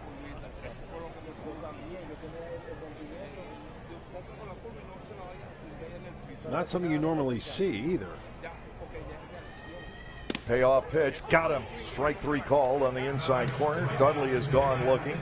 5th strikeout for Reed in the ball game tonight. Now, Tommy Shirley didn't give up a home run to a left-handed batter. Matt Marksberry, in the second game of that series, he gave up, well, that home run, that's true, that was to Sienna. And the home run given up by Reynolds was to Darren Ford. It just seems like more. But the left-on-left matchups have not gone well for the Barnstormers here. On the road they did. At Long Island they did very well. Jared Lakin turned in a spectacular outing against the Long Island Ducks on Saturday. 6 batters, 7 outs, 3 strikeouts. Kept us in the game. The Barnstormers almost pulled that one out. Well, that's good to know because he had that rough inning in that one game against New Britain. But you know, when you're a relief pitcher, you have to have a very short memory. You've got to put, a bad inning or a bad outing behind you in a hurry. Matt Reynolds did. He had back-to-back rough nights. Wednesday and Thursday here. He wanted the baseball on Friday. He went out, got the save against Long Island. Nice. That hook just misses for ball 1 to Rodriguez. And he even had to get another out that inning. He had a game-ending double play in front of him, and the Barnstormers did not turn 2 on the play. That is in the dirt, a swing and a miss. Rodriguez will concede the out on it. 2 away this inning, and Francoso will step in. And as I said, Reynolds had to get an extra out against the Ducks on Friday night. He had thrown over 50 pitches the previous 2 nights, wanted the chance to get back to close out a game. He closed out that one and was even sharper, getting the save, his 12th of the year yesterday. Reynolds has pitched, though, in 4 of the last 5 games. If the Barnstormers have a narrow lead at the end of this one, I don't know. But he'll probably want the baseball. Ball 1 on Francoso, who's 0 for 2 and has scored a run. But that's good to see. I mean, you always hear that, hey, if you fall off the bike, you get right back on again. 2-0. And obviously he was disappointed, frustrated with the last 2 outings, and best way to do it, get back out there and fix it. 3-0 on Francoso. Reed has only walked 1. That opened up the 4-run 5th inning. He has struck out 6, given up just 6 hits. It's tough that it's a 5-3 Somerset lead when you hear those numbers. Yeah. Joe Gardner can relate. Gardner had a similar outing On Saturday at Long Island, he went 5 1/3, gave up 8 base runners, 6 of them scored. That's a walk to Francoso. Justin Pacioli is due at the plate. Reed has thrown now 104 pitches on the night in the sweltering heat and humidity.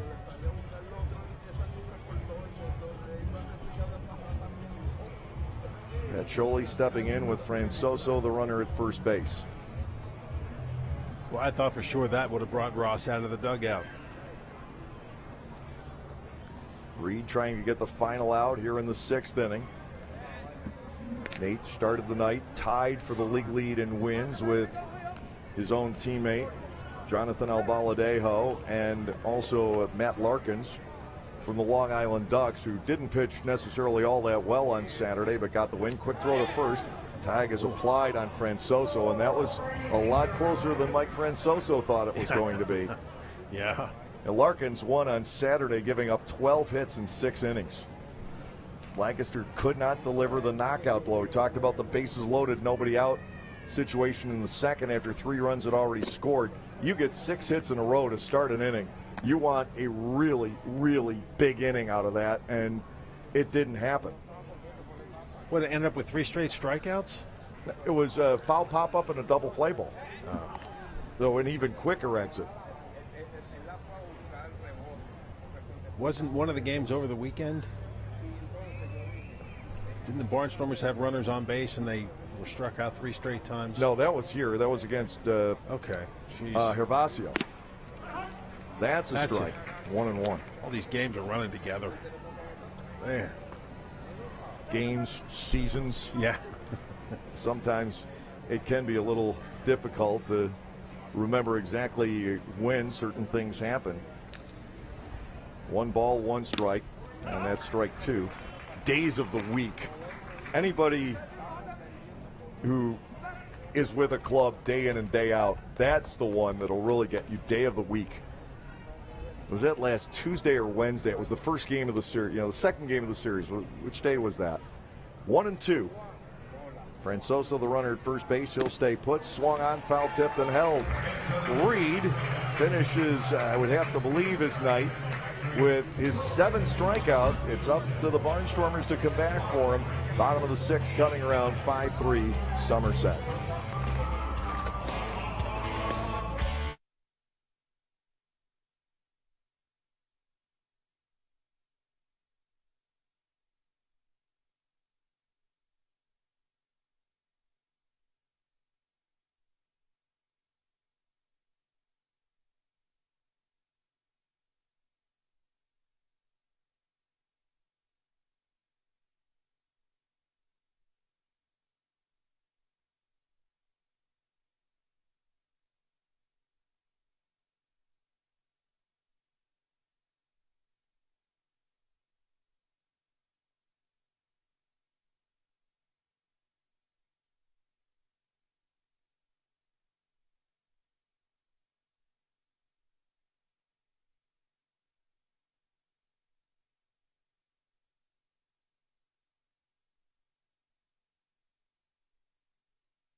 Lancaster still down by 2 as we go to the bottom of the 6th inning, and they'll be facing a new right-hander here in this beautiful twilight time on what has been the hottest day of the year so far here in South Central Pennsylvania.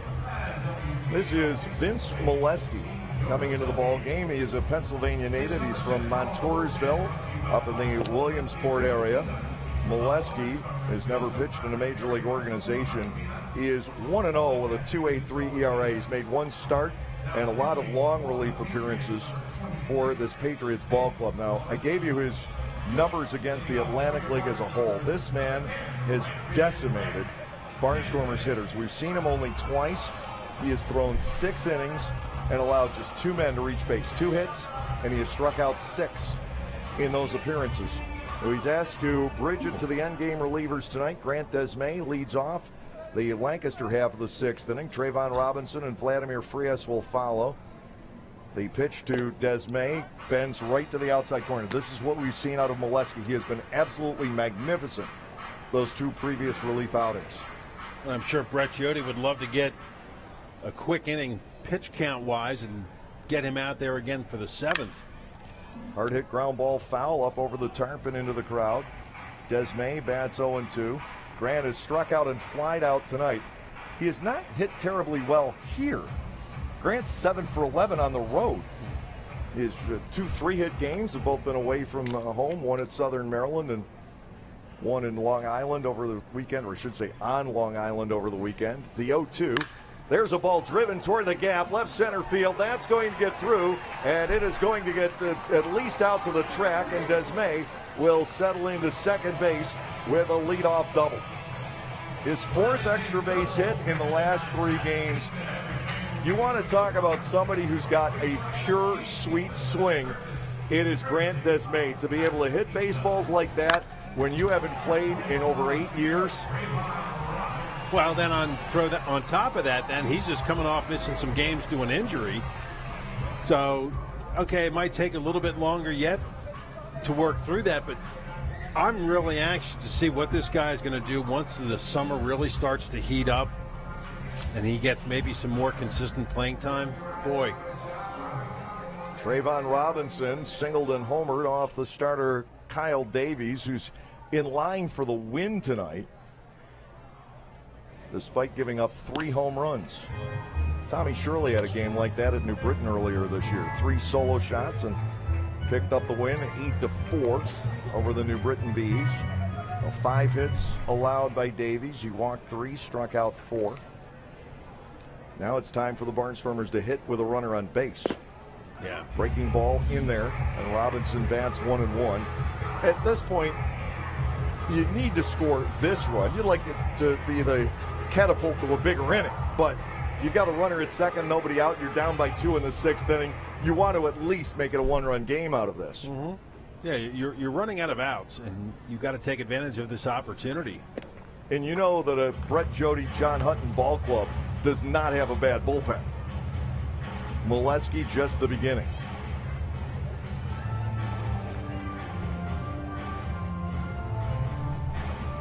Well, Robinson, if anything, wants to advance a runner to third base. Worst case scenario.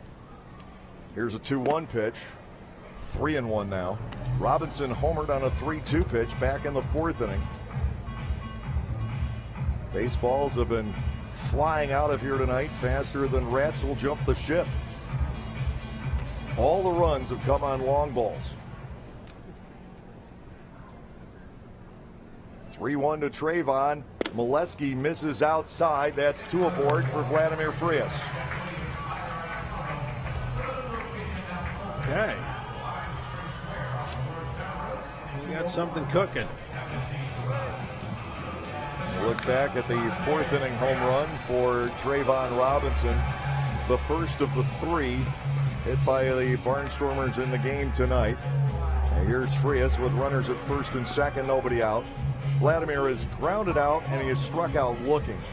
You have the option to bunt here, but Coronado and Bortnick following are both right-handed hitters.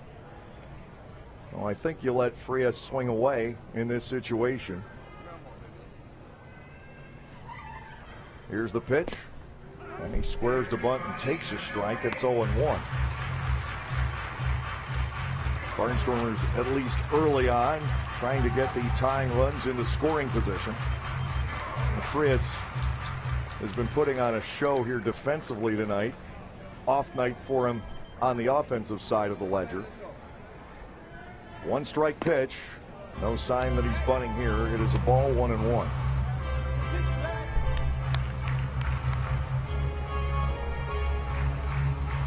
The Barnstormers trying to build an inning. So far tonight, this club 0 for 5 with runners in scoring position. Frias trying to change that. To the set, the pitch. Vladimir goes the other way, but that'll curl foul, and it's 1-2. Well, Rodriguez at short, really almost up behind the bag, and then you got Francoso at second base. Now he's kind of shifted over towards the hole. He was more towards the hole on the right side. Now he's back toward the middle. So they're setting up for two if given the opportunity. Molesky back to work. 1-2. Frias swings and misses over the top. That is a huge first out for Vince Molesky. Barnstormers have Coronado stepping in. He has bounced out and homered. Nasty pitch. So nasty it dropped right out of the picture and you couldn't see it even with Rodriguez standing there. Now here's the Coronado home run his last time up. This is one big, strong young man, Nate Coronado, and his power is to the opposite field. Molesky trying to get a double play ball here and get out of this inning. Coronado will look at strike one on the outside corner. Now, the Barnstormers have had innings set up before in this game, but they have only scored on solo home runs. They have fallen into harder times with runners in scoring position. To Coronado, the 0-1 pitch. That's driven to right center. It's got a chance. Way back it goes, and the walls will not contain it. A 2-home run game for Coronado, and that streak is broken. A 3-run home run. Lancaster leads 6-5. Well, not to dead right field, but towards the gap, and that ball just kept taking off. I mean, it just seemed to continue to climb. Boy, he got it all, too. Coronado going oppo for the second time tonight. How well this ballpark fits him. And that's up toward the walkway. Second home run for Nate Coronado tonight. All the runs on home runs. The first Barnstormer multi-run homer in almost a month. And now Nate Reed can win his 6th. Wow. Here is Bortnick. 0 for 2 on ground balls. He looks at a strike from Molesky. Wow. What a huge relief that has got to be for this offense. Finally get that big hit. Coronado tied the game in the 8th inning yesterday with his long double to center. Tonight his second home run. He's becoming the new Trayvon Robinson. Hitters go through those stretches. Absolutely. You get a few days in a row where you do big things in key situations, and then if a ball club's going really well, somebody else takes over. It's not just a one-guy show. Bortnick up there 2-1. Sanford due next. And that's kind of what we were seeing early in the season, too. Different games, 1 through 9, were coming up with the big ball games, and that's what made this lineup so dangerous. It was just lacking, though, that big hit. 2-2 offering, fouled away. Bortnick sticks around. York leads the Road Warriors tonight, just to our west, 15-3 in the bottom of the 7th inning. The Road Warriors coming back from that 7-day grind in Texas, and the Road Warriors took Sugarland down to the wire in every one of those games. Sugarland won 5 of the 7. Chopper by Bortnick. Over for it goes the third baseman Gonzalez. He's not used to the position. The ball gets away. Bortnick is dashing for second. The throw will get away, and it's backed up at first by Dorn. Great hustle by Bortnick, too, when he saw that that ball was mishandled by Gonzalez and then just kind of trickled into shallow left field. It was green light to second base. First chance that Jovan Gonzalez has had at third base. We mentioned earlier, he hasn't played it since high school. They've got a laundry list of injuries. Gonzalez charged with an error. Gives the Barnstormers a runner in scoring position. It took a funny little hop on that last hop. It kind of kicked off to the right. But, you know, it's still a play that he should have made. Yeah, he whiffed on it. Well, here is Sanford. And Darian, little looper out to left, but they always play him shallow. Pacioli will come on and make the grab. That is out number 2. Galen will step in. The Barnstormers are getting so acclimated to one-run games. They've been causing undue amounts of stress. You'd like to see an insurance run here. This club has had the darndest time stretching out leads. Now here's Galen's home run, his last time up. Lancaster with a season high, tying 4 home runs. Good for their 6 runs here tonight. To Galen, a strike. It's 0-1. You're just like an RBI single. Yeah.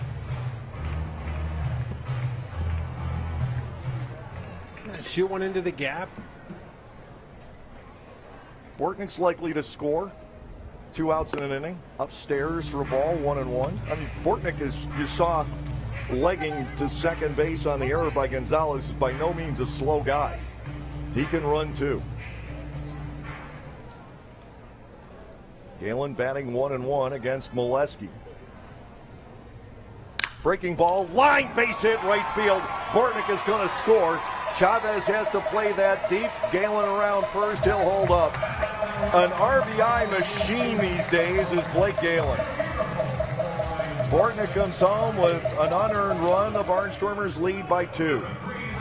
Yeah, and I saw the expression of third baseman Yovan Gonzalez. He just kicked the dirt knowing that that's his man that just scored. But Gonzalez didn't even know he was playing third base tonight, or that was even in the offing until maybe an hour and a half before this game. Now to Castile. That ball is hit pretty well out the right center. Back goes Bourbon. He'll reach up and make the catch in front of the warning track. The Barnstormers have a big 6th inning. They score 4 runs on 3 hits and an error. Coronado with a big 3-run homer. Galen tacks on an RBI single. And through 6, the Barnstormers lead 7-5.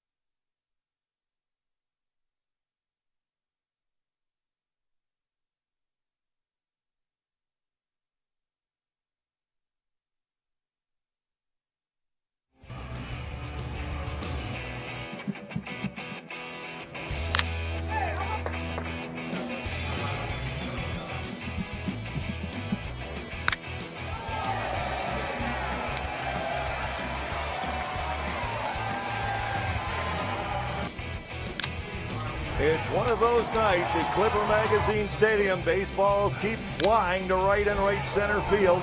But the man of the night has been that guy, Nate Coronado. He hit the 2nd Barnstormer home run of this game, and then Lancaster found itself needing to come back from an Endy Chavez grand slam. That first blow on the way back, a Blake Galen home run, his league-leading 10th of the season. But it was Coronado once again. Nate going to the opposite field a 2nd time tonight. This one had 2 men on ahead of it. Coronado's 2nd home run. Blake Galen tacks on a mere RBI single. And the Barnstormers have taken a 7-5 lead. They still need 9 outs on a night where the ball is flying here in Lancaster. Steven Johnson will take over, the lanky right-hander from Boulder, Colorado, now living in Austin, Texas. This guy has been very good in this kind of a role. Lanky 6'5" right-hander is Steven Johnson. This is his 16th outing. He's 1-0 with a 1.59 earned run average. Facing the top of the order, and Julio Bourbon. Johnson delivers a strike at his 0-1. Well, the important thing now is getting this first guy out, not allowing him to get on base. Next pitch, cut on and missed. We go to 0-2. Nate Reed is in line for the win tonight. The bullpen will try to hold it for him. Again, outside of the 2 home runs, not a bad game for Nate. He struck out 7, and he closes in a little bit more on Ross Peoples' career record. Ball is low. It is 1-2, but more importantly, a chance at that league-leading 6th victory here tonight. Game taken on the field of an old Braves game at Fulton County Stadium. The ball used to fly out of that games park. in Denver or games at Oriole Park. You get a Sunday afternoon game at Camden Yards, my goodness. You can see 7, 8, 9 home runs. Ball 2 is inside and low. 2-2 here on Bourbon. Johnson certainly does not want to lose him. After getting ahead 0-2, it was an 0-2 pitch that Chavez hammered out of here for the grand slam back in the 5th inning. That really put a dent in Nate Reed's night. But, all these one-run games, I think in the long run, it's really going to help this ball club. 2-2, skied foul. Bourbon not taking any chances. I mean, they will take a punt from the other team and just regroup and come back and scratch and claw and get a couple more runs, get right back in it, and in this case, take the lead. You certainly become battle-tested. Yeah, absolutely. Now, granted, a lot of these guys weren't here last year, but this team last year was put through the ringer. 2-2, foul ball back to the screen. Last year, every game but the last one of the season on September 17th mattered. You don't, in a split season, you don't see that very often. You're usually either clinching a half or knocked out of a half early, but to go right down to the wire, both halves, without winning the first one, was just unbelievable. Ross doesn't want to go through that again, believe you me. Yeah. He wants this first half. 2-2, strike 3 on the outside corner. Beautiful pitch. Johnson with that 3/4 angle gets it in the back door on Bourbon, 1 out. Nate Reed is a strikeout master. He is 42 away from tying Ross Peoples for the all-time franchise lead, and even though he gave up 5 runs tonight, he was racking up the strikeouts one after another after another. 7 total in his 6 innings of work.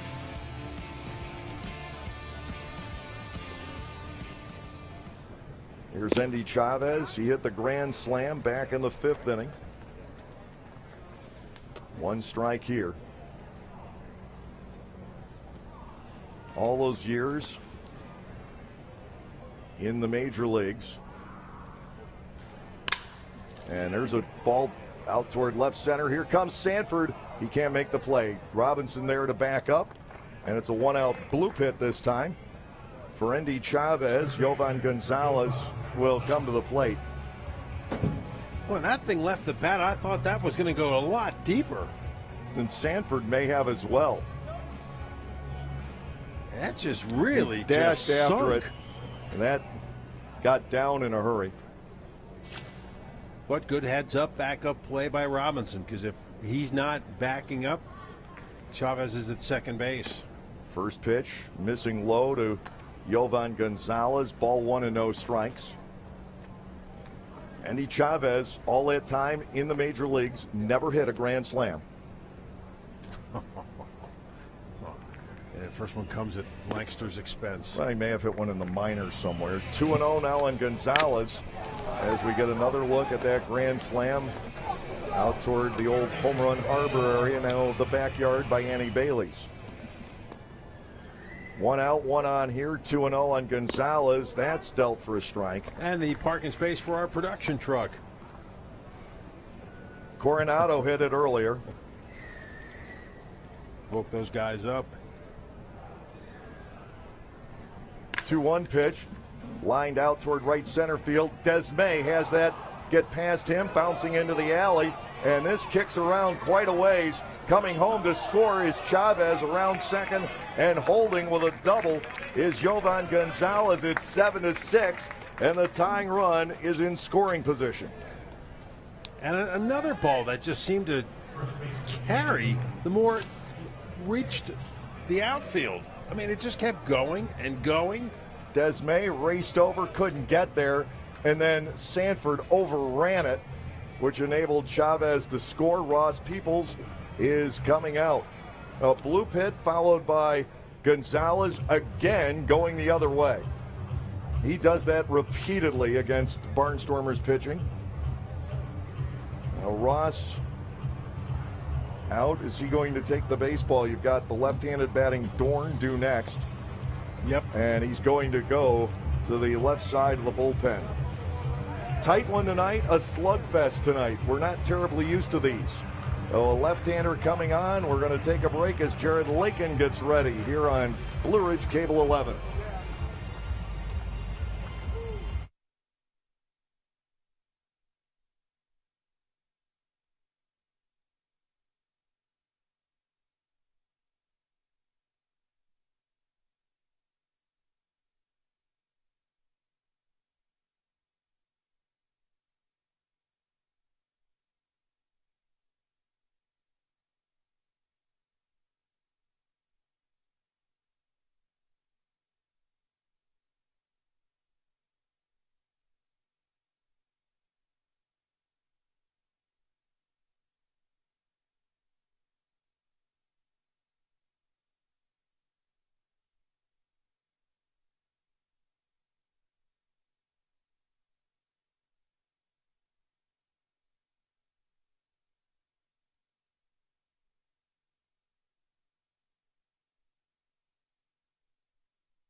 Jared Lakin, who faced 6 batters on Saturday and got 7 outs, brought in to face Danny Dorn, a left-handed batting first baseman, tying run in scoring position for the Somerset Patriots.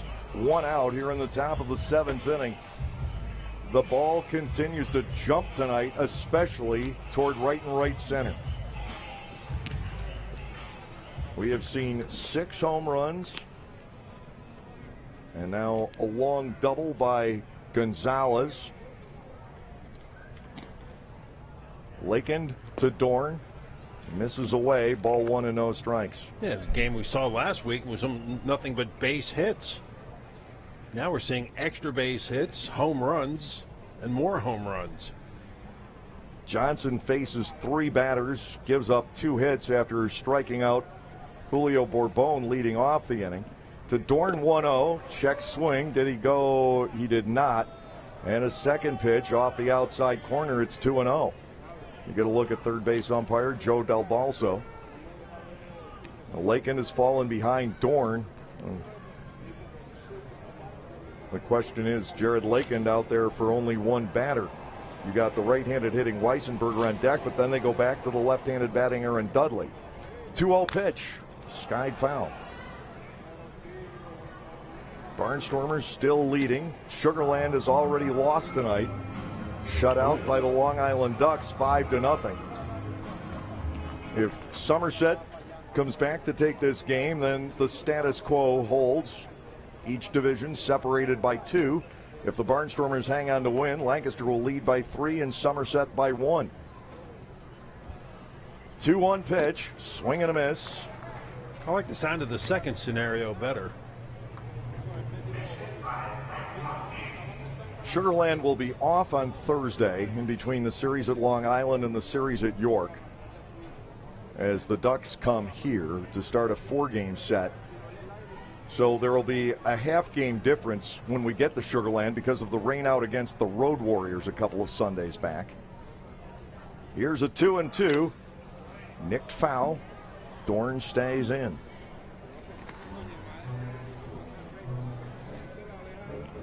So the first half ends on the 5th of July. The 5th of July. At the end of the Road Warriors series. That's now a 4-game series. Wow, so that Sugarland series could make or break this first half. Absolutely, and it still could be very easily in contention coming out of that series. Here's a 2-2, high fly ball, shallow left center field. On for this is Robinson. Trayvon has it gauged. That is out number 2.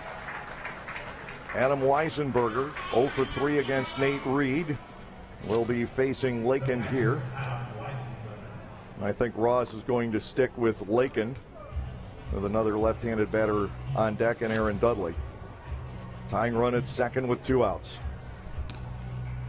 Jared Lakin is in his 18th ball game. He's 1-2 with a 3.64 ERA. This guy, to me, has pitched awfully well. His ERA higher than some of his mates in the bullpen. He's had a couple of rough outings on singles. First pitch strike, it's 0-1. And I'm thinking of the outing last week against New Britain. I mean, that obviously had to bump up his earned run average, but based on what you said about how he pitched over the weekend, I like this decision by Ross to keep him in here. Try and get this third out, and then you can set yourself up for the 8th inning. 0-1 pitch. Weisenberger looks at it low. The only question is if Lancaster's able to maintain this lead going into the 9th inning, who's going to close? I think they'll go back to Reynolds unless think? Matt has told Ross that he can't go. Now, tying run in scoring position. Weisenberger bats at a ball and a strike. Lakin to the plate. Partial swing, but he didn't go for it. It's ball 2. Barnstormers asked for the appeal, but they were not going to get that call from Dave Gabor. 2-1 on Weisenberger. Barnstormers' team ERA has climbed since the start of that New Britain series. They no longer lead the league in pitching. Here comes the 2-1. Tied him up inside, a swing and a miss. 2-2. New Britain was just tearing the cover off the ball. Everybody was hitting in that series. And it's funny, they went to Somerset the next night and got shut out on 2 hits. It happens. Okay. Baseball is a funny game. Game too late. Time called here. Again, a very critical runner in scoring position. Jovan Gonzalez, he's not a fast guy. But they've got some injuries on this ball club. They can't go to Scott Kelly. He's out. Here's a 2-2 pitch. Swung on and missed. Lakin gets the Barnstormers safely through the 7th inning with the lead. 1 run scores on a couple of base hits. The tying run left in scoring position. Time for the stretch here in Lancaster. The Barnstormers up by 1.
We've got a tense one again tonight here at Clipper Magazine Stadium.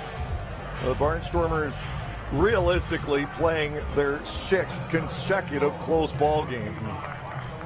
The 9th inning got away from us on Thursday against New Britain, but that was 3-3 going in.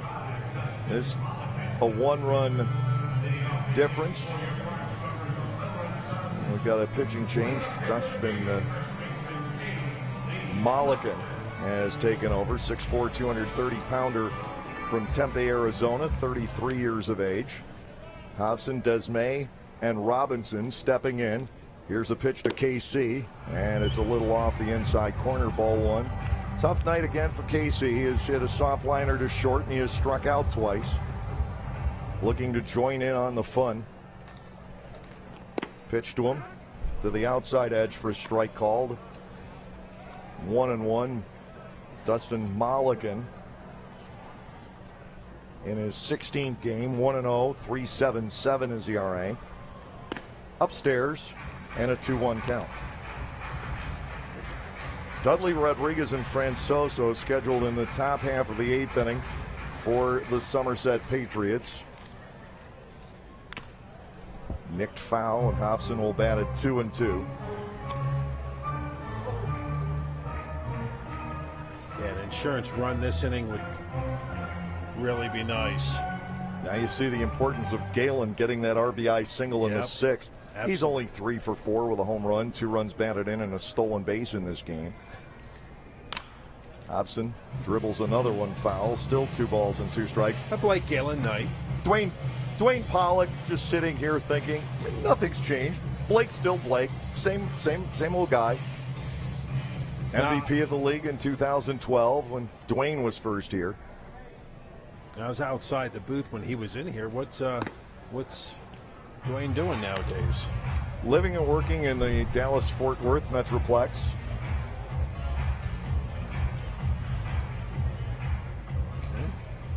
Still a Barnstormer at heart, as you could tell. Yeah. Payoff pitch to Hobson, fouled back. This is a long at bat for KC. He was dressed in the full garb, the pullover, the hat. His arm just, by the end of that 2013 season, his arm had started to go on him. He mentioned it here. He ran out of gas. He went back to Venezuela, where he'd been the pitcher of the year down there the previous year, and had nothing. And that's when he gave it up. Hobson, little pop fly out to right center field. That's in a trouble spot, and it's going to fall for a base hit. KC is aboard, leading off here in the 7th inning. He'll take that. The outfielders respecting KC's power, and he dunks the little blooper in to right center field.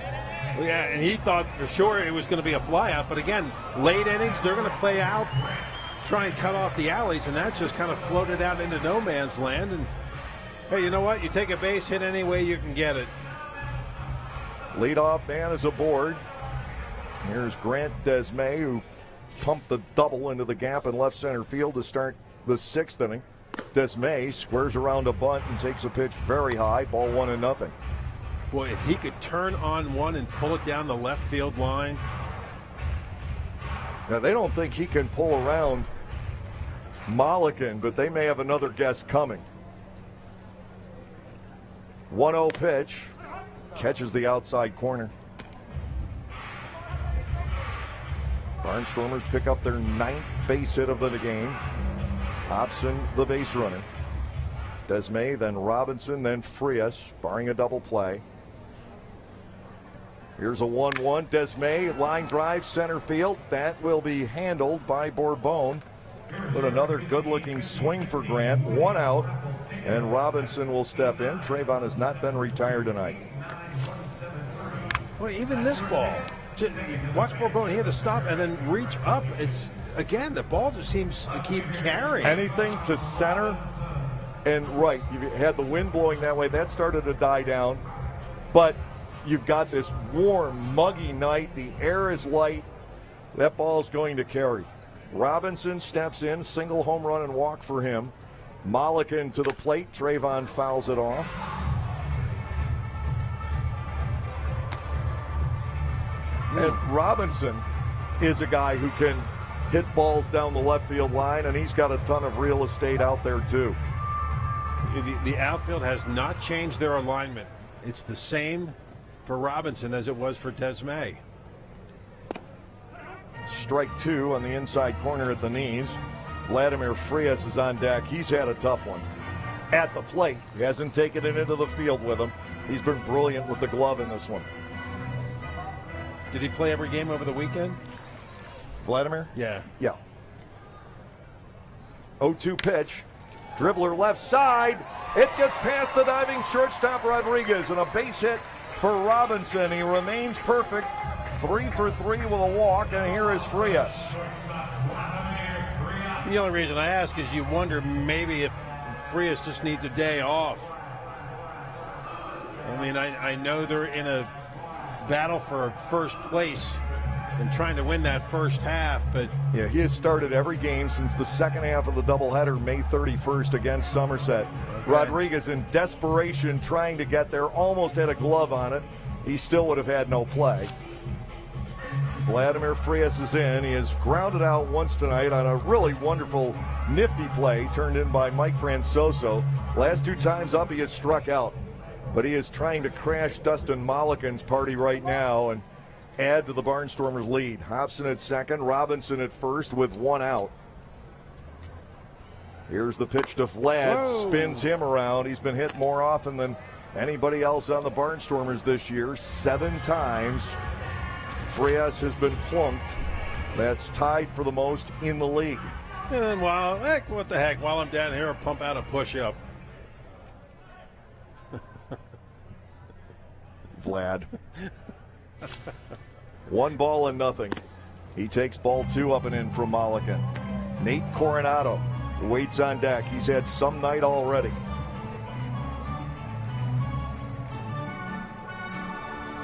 Doesn't really crowd the plate, though. He doesn't. Here comes the 2-0. Frias swings, line drive, base hit right field. They'll have to hold Hobson at third as Chavez plays the ball off the lip and gets it back in. Coronado steps in with the bases full. Well, it kind of froze Hobson at second base because he didn't know if they were going to be able to make a play on that one. Francoso, nope, not going to get it, but even so. That ball's out to Chavez in a hurry. Casey is certainly not the fastest guy on this ball club. And even though you're struggling getting runs, you don't want to try and force something. You're leading by 1. You've got Coronado at the plate. He's already homered twice. A 4 RBI night already for Nate, and a chance for more here. The Mollican pitch, he didn't miss that by much. No, he did not. Good looking swing, but it's 0-1. Coronado is homered in the 4th and again in the 6th. He's got Hobson, Robinson, and Frias on base here in the bottom of the 7th inning. 0-1 to the third baseman. Mollican comes back. That's fouled away. And quickly it is 0-2. Tyler Bortnick waits on deck. Well, this Somerset defense doesn't think any right-handed batter can get around. I mean, they are shifted. That was the 2nd home run by Coronado tonight, and it gave the Barnstormers a 6-5 lead. Coronado trying to break this game open here. The 0-2 pitch, he chases it, a swing and a miss. Well, the Barnstormers still having trouble with the bases loaded. Tyler Bortnick will give it a whirl. Bortnick is 0 for 3, reached on an error and scored in the 6th inning. Coronado loses the battle against Dustin Mollican here. They could have had an historic night. Well, that pitch just dove out of the strike zone. That was a really nice pitch by Mollican. Yeah, great 0-2 pitch. Yep. Had him set up very well. Bortnick trying to drive in some runs here. Mollican to the plate. Bortnick looks at ball 1 inside. And you've got a guy who may not be hitting for a high average, but he does have a very good on-base percentage. 25 walks, 6 times hit by a pitch. And he should battle Mollican here. 1-0. The right-hander deals 2-0. Yeah, he will make you earn it. He has shown a great eye at the plate. Work the pitchers, foul off pitches. Dustin Mollican back to work with the 2-0. Ball 3. And I can almost assure you Bortnick's not swinging here. Well, I would hope not.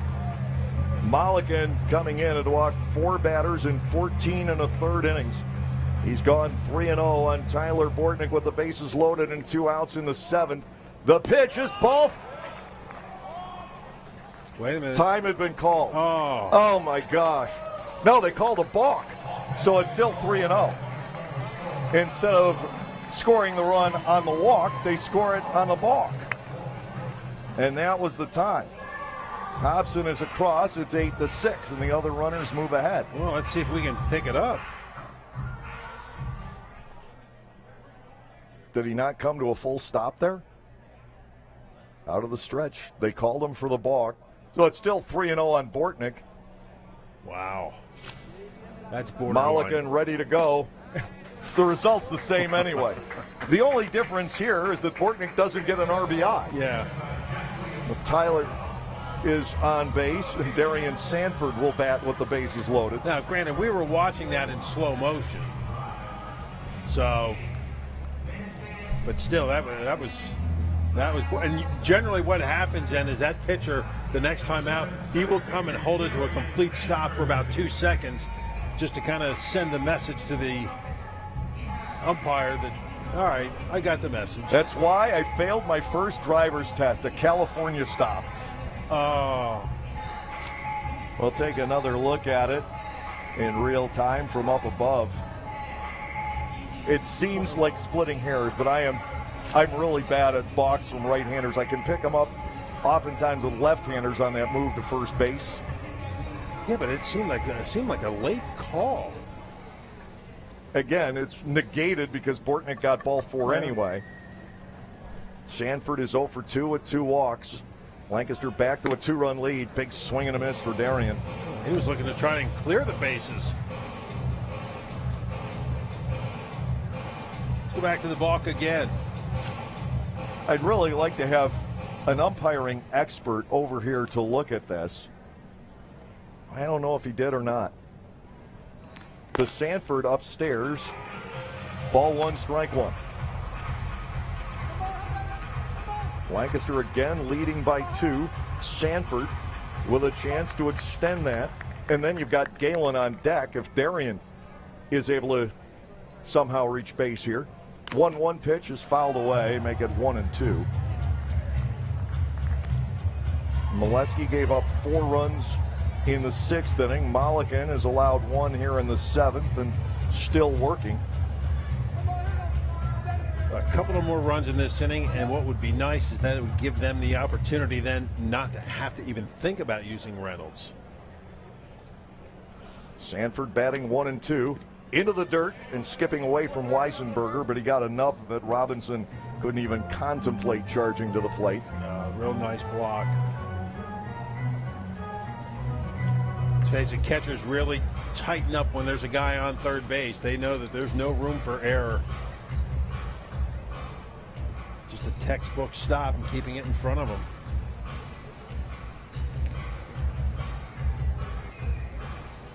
It's been a long inning for Dustin Mulligan. Sanford wanting to make it longer. He's the 7th man in there for the Barnstormers here in the 7th. A 2-2 pitch. Nick foul. Darian sticks around. A crowd of 2487 tonight on this first home Monday of the season is being treated to a fun baseball game. And some offense that we haven't seen much recently, meaning the extra base hits. 2-2 to Sanford. To the plate, ball 3. And he's on the verge of forcing in another run. The last time the Barnstormers scored more than 8 runs in a game was against Somerset back on May 30th. An 11-6 Lancaster win. Payoff pitch due to Sanford. He won't mind a walk here. Mulligan ready to go. 3-2 on the way. Foul to the screen. The 3-2 count continues. 3 singles in the inning, a walk and a balk. The hardest hit ball of the inning may have been the first out. Grant Desmai's liner to center, although Frias pretty much hit a seed into right for his single. Payoff again to Darian Sanford. Runners will take off. The pitch is fouled once more. These guys are wearing them down. Mulligan has thrown 32 pitches in the bottom of the 7th inning. Sanford now just hoping that he makes a mistake and then he can drill one through a hole. Or just makes a mistake out of the zone. That'll get another run home, and then you get Galen up there. This is a huge pitch for the Patriots. They don't want to have to encounter Galen. This is Mulligan's last batter if Sanford is on. Here's the payoff to Sanford, fouled away once more. 3-2 and holding in this battle in the bottom half of the 7th inning. 12 dozen balls we went through the other game. This may be approaching it. Yeah. Sanford climbing. may be approaching it. The payoff again. He drives a foul to left. An ongoing game of chicken between Dustin Mulligan and Darian Sanford. Neither one is given in. 3 balls, 2 strikes with 2 outs and the bases loaded in the 7th inning. Mulligan certainly wants to make Sanford hit the baseball and earn his way on here. 3-2 again. The pitch popped up behind the plate, starting back Weissenberger, but he'll run out of room, and we keep going.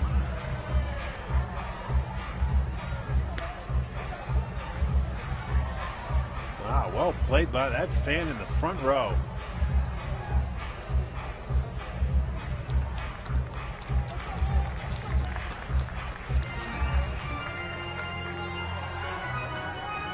That's a guy that's been here. 5 two-strike foul balls on, I take that back, 6 two-strike foul balls on the at-bat. To Sanford once again, and there's another one. Make it 7. Coming up is the 13th pitch of Darian Sanford's bases loaded at bat in the bottom of the 7th inning. Lancaster leading by 2. It's Darian Sanford baseball giveaway night on the third base side.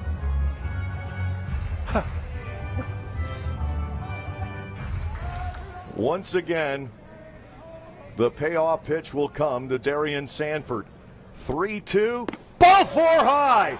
Sanford wins the battle. It's 9-6. Home to Roost is Robinson. What an AB for Darian Sanford.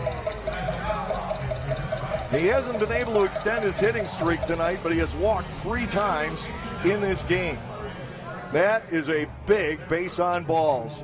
Brett Jody out to the mound, and it'll be a bullpen trip for the Somerset Patriots. Dustin Mulligan can't get the 3rd out. Here in the 7th inning, 2 runs have scored. Lancaster leads by 3. They'll try and match up against Blake Galen. We'll identify the lefty coming in just a moment.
Strange things have been happening baseball-wise without a full moon.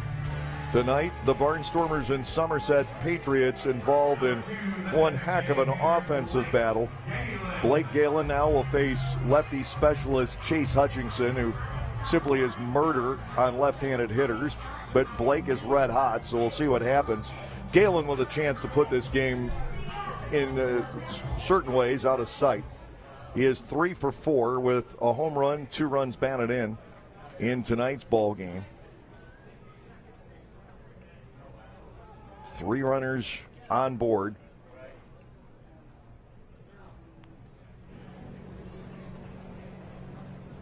And a Galen way outside for a ball, 1-0. Now, granted, coming into the game tonight, he hasn't faced left-handers as much right-handers, but still, coming into the game tonight, Galen against left-handers was hitting .304 this season. A 13-pitch walk for Darian Sanford to drive in run number 9. Here's the 1-0 on Galen, way outside, 2-0. 8th man to bat in this inning. The Barnstormers have scored their 9 runs in the last 3 1/3 innings of baseball. All but one of the runs has been earned. Blake Galen up there, 2 balls and no strikes. 2 singles, a home run, and a sharp ground ball to the first baseman, Dorn, for Galen here this evening. Hutchinson with the 2-0. He delivers a strike, and now 2-1. From Hutchinson's angle, which left-handed hitters simply do not see very often, coming their way, and Chase Hutchinson goes 6 feet 5 inches tall. It's coming in at an angle that's so difficult to pick up. Galen batting 2-1. Castile on deck. The Barnstormers want to pile on some more runs. You can't trust a lead in this ballpark on a night like this. Here comes the 2-1 to Galen. Ground ball up the middle, base hit. 2 will score. It's 11-6. Blake Galen with his first 4 RBI game, his first 4-hit game of the season. And now Castile will bat with Sanford at third and Galen at first. The man just continues to drive in runs. And like you said, I mean, against a pitcher that is so hard to pick up, Blake just stayed with it, took it right back through the middle. 2 very big runs, and then again, let's go back to that at bat by Sanford. I mean, that really could be a very pivotal at bat in this ball game. Easy for me to say. A 13-pitch walk drives in run number 9. Galen singles home 2. Castile against Hutchinson. Ryan with a bouncing ball to second. Whoa. Takes a wicked hop. Francoso with a wonderful reaction throws out Castile to end the inning. Boy, that took a brutal hop on Mike Francoso. That's the second grand play he has made tonight. But the Barnstormers pick up 4 additional runs in the bottom half of the 7th inning. Look at that great reaction, fully extended by Francoso. Lancaster now leading 11-6.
Scott Schumann will work the 8th inning. There are 2 reasons Schumann gets this inning. First, he was already warmed up in the bullpen when it was a 7-6 ball game. He was going to get this inning, and the Barnstormers didn't stretch the lead to 5 until very late in the bottom half of the seventh. Secondly, Scott hasn't thrown since Thursday. He was at his sister's wedding over the weekend down home in Georgia. He was not available for the Long Island series. There were a couple of times that we maybe could have used him in that series, but the Barnstormers got the job done. I'll tell you who filled in brilliantly in the eighth inning. Both victories in that weekend series was John Anderson. He got some crucial outs. Yesterday, he came in with runners at first and third, 1 out, and got a double play out of the speedy Jordani Valdespin, up among the league's leading hitters. 6 unassisted to 3, and that was also a very good play by Vladimir Frias. Well, and Anderson's last outing in that New Britain series was a solid one. He has pitched really well. Here's Aaron Dudley. He has homered and been robbed by Frias and struck out. Schumann ready to go. First pitch sails high. 1-0. A 5-run Lancaster lead in the eighth. The Barnstormers 6 outs from a 3-game lead in the Freedom Division. Sugar Land has already lost 5-0 to the Long Island Ducks. Here's a 1-0 pitch taken for a strike. It is 1-1. Schumann has been ridiculously good as of late. He has given up only 2 hits and 1 walk in his last 8 2/3 innings while striking out 15. Strike 2 to the outside corner. He should be fresh and ready to go.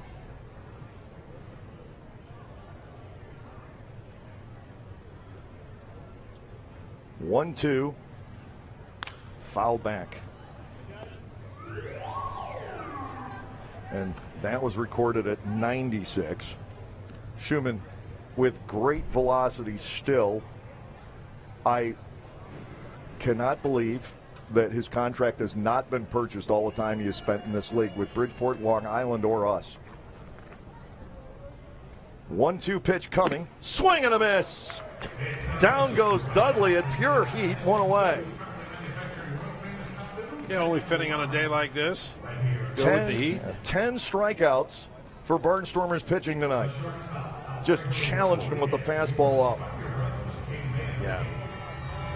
He just reared back and let her fly. Schumann did get the offseason look with the Los Angeles Dodgers.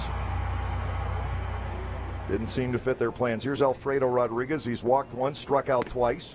Schumann gets it in there, strike 1. That was the slider. It wasn't necessarily at the spot where he wanted it, but it was effective. Probably because Rodriguez wasn't looking for it at all. 0-1.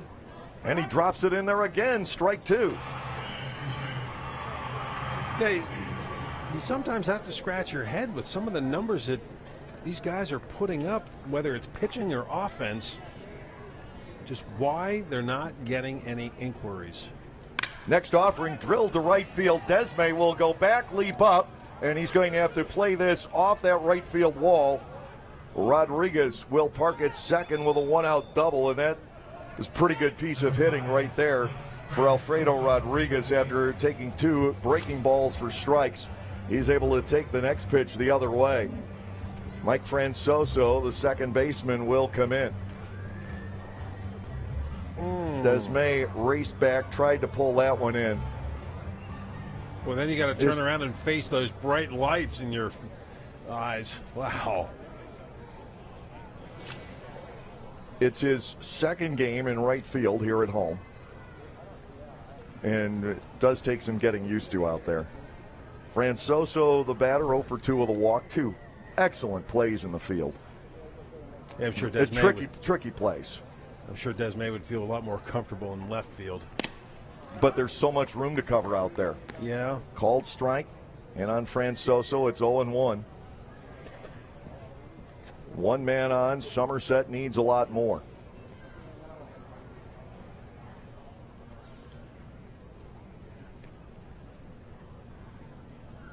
A 0-1 pitch. Fired outside. That clocked at 97 on our gun. Schumann throws hard anyway, but give him a piece of wedding cake or two and look at the results.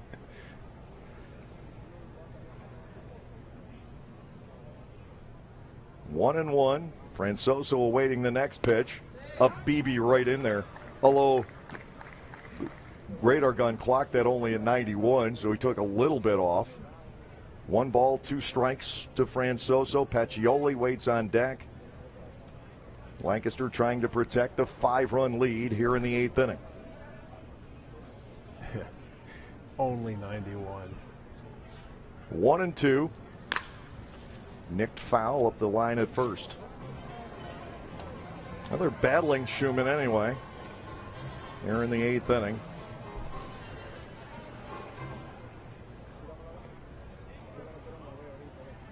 It's good to see him on his game, though.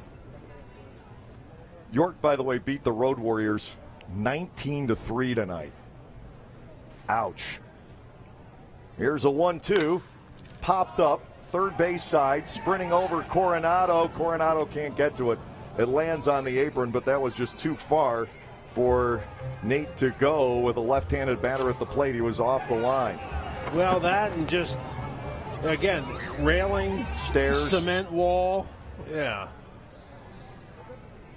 Yeah, we can't necessarily see it beyond the tarp, but the other set of stairs is there too. Yes.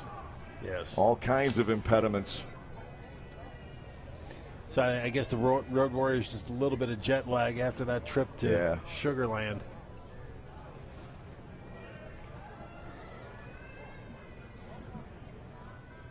One ball and 2 strikes again. Schumann ready to go. Whoa. And that's past everything.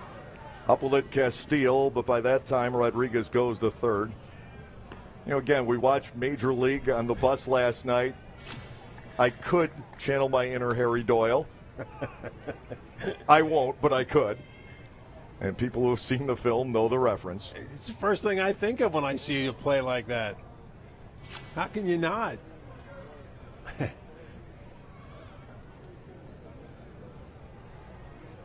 2-2. Schumann to the plate. He got him. That looked like it might have been a straight change. Wow. Francoso goes down. 2 strikeouts in the inning. And here is Pacioli. Yeah, I know it's a 5-run lead, but Schumann will want to do everything he possibly can to keep that run from scoring. You don't want to give Somerset any kind of life going into that 9th inning or even keeping this inning alive. And again, you don't want to have to use Mike Reynolds tonight. He's been really busy lately, all these close games. Here's a pitch to Pacioli, down and away. Ball 1, no strikes. Because let's face it, you know, you got to pace your bullpen. You can't be taxing them. 1-0 pitch explodes in there high, 2-0. And then you get to the lefties, Bourbon and Chavez, so you definitely want to end the inning here. And they already used Lakin tonight. And another very good outing for him. The 2-0 pitch misses low. Schumann is in danger of a walk. And then all of a sudden you get into that situation where a couple of runs score and you've got to get Reynolds ready. Yeah. You said Anderson pitched yesterday? To 1 batter. Okay. Strike taken, 3-1. Yeah, he's available. He faced 1 batter, got a double play ball. That was another very good outing for John. Friday night, he threw 2/3 of an inning, and then Munson picked them up in the 8th. The Barnstormers at that point leading by 2. That's a rout when the Barnstormers get together with Long Island. Here comes the 3-1 to Pacioli. Strike 2 to the outside corner as Schumann bounces back here. Full count pitch coming up to Pacioli, who's from northeastern Pennsylvania. The wind, the payoff, ball 4. That puts a second runner on. And Bourbon comes to the plate.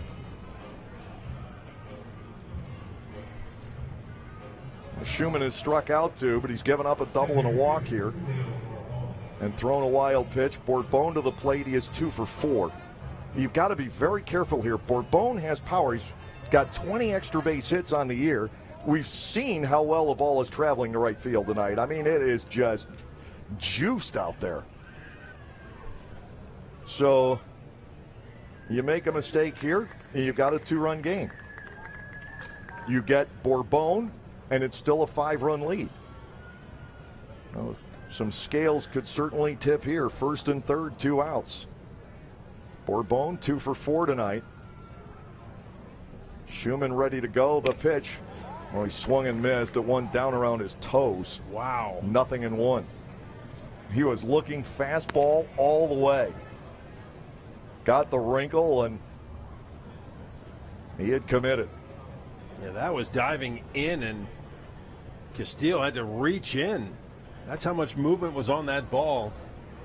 I'm going to set that one up on a tee. Schumann steps off and bluffs Peccioli back to first. An interesting move, but a legal one. I'm not sure I've ever seen that before. But, you know, he can't worry about that guy at first base. The 0-1 pitch is taken for a strike, and the Barnstormers don't worry about the guy at first base. Peccioli goes to second. It's 0-2 on Bourbon here. A single now, and in all likelihood, you create a save situation. There's the odd move toward first. Boy, that was a peculiar move. But as long as you're not in contact with the rubber, you can bluff. That's right. 2 strikes on Bourbon. Fastball, slider, what do you get? Schumann out of the line. Here's the pitch. Fastball runs outside for ball 1. Well, he went with his bread and butter, just missed it wide. And probably on purpose. Maybe a little wider than he wanted it. Not close enough to tempt Bourbon. 1-2. Schumann's pitch, he got him, a swing and a miss. All 3 outs on strikes here in the 8th inning. 2 men are left, and the 5-run lead holds.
Barnstormers hopefully don't need to score more runs in the bottom of the 8th inning, but that doesn't mean they don't want to. It's been a long game, but there are 3-hour-long ball games, Eric, where we're sitting here dragging. This doesn't seem like a 3-hour-long game because it's been so perpetually active. First 3 innings, there was nothing happening. You had that solo home run, and that was it. I think going into the 4th inning, each team had 3 hits, and there was just no offense. And then all of a sudden, they just flipped the switch. Hobson, Desmay, and Robinson in the bottom of the 8th. Left-hander Chase Hutchinson will remain in. Gave up a 2-run single to Blake Gale in the first batter he faced. Now Hobson will look at a ball. KC started off the 4-run 7th inning with a bloop hit into right center. His lone hit of the game tonight. The Barnstormers as a team collecting 12. Hutchinson to the plate, and that gets the corner. 1-1.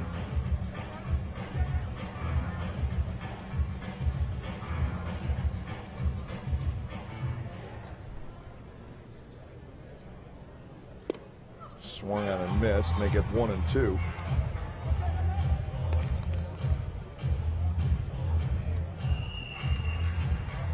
Barnstormers without hits tonight. Tyler Bortnick, but he's contributed. Hobson stays with it, fouls it back. Tyler has scored twice. Darian Sanford without a hit, but he's walked 3 times. And has created havoc. To Hobson, here's the 1-2, and he gets hit. Casey Hobson down to first base, fired the bat away. That one had to sting. Looked like he got that in the small of the back. Yeah. Hutchinson coming around from the side and maybe the ribs. I thought it was more dead center. So did I. It was right below the 7. Runner at first base for the Barnstormers, trying to ignite something else. Grant Desmay is 1 for 4. He's hit the ball to left center for his double, to center field twice tonight. Hutchinson deals way outside. That is ball 1. Last time the Barnstormers reached double figures, they beat Somerset 11-6. You get another look at Hobson getting drilled. Well, maybe it's deja vu all over again. To Desmay down the right field line, but foul. He didn't get around on it enough. That actually carried up onto the deck. If this guy doesn't have a weakness that starts to get exploited by other pitchers, and I don't see it, his swing is so pure, he's going to do a lot of damage here. 1-1. Hutchinson is away again. 2 balls and a strike. Yeah, it's a shame he got derailed temporarily by that injury. Because well, it was not long after he actually got signed, I think, that he had to sit. Yeah, he had gotten a few games in. Here's a 2-1 pitch. Slow ground ball. That will hold the grass and no chance at a play. Desmay's second hit. Infield single. Trayvon Robinson will bat right-handed against Hutchinson. Boy, the grass ate that one up. I mean, it just came to a complete stop, and there was no play for anybody. Well, at least it didn't roll foul. He beat down on it, and the grass possessed it. And just frustration for Hutchinson. You make that good of a pitch, you expect an out. Now here's Robinson. He was perfect from the left side of the plate tonight. 3 hits, including a home run. He's drawn a walk. Now he gets a ball high from Hutchinson, 1-0. Blake Galen has 4 hits and 4 runs batted in tonight. Nate Coronado, 2 home runs and 4 runs batted in. Robinson has scored 3 times. The only RBI he has on his solo homer back in the 4th inning. 1-0 from Hutchinson. That's ball 2. Switch hitting shortstop Vladimir Frias is due next. And if this inning gets going, you get the Coronado, who loves to hit against lefties.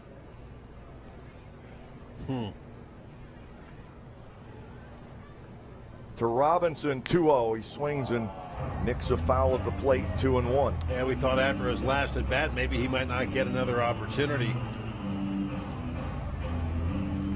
But Hutchinson seems to be missing wide on a lot of his pitches.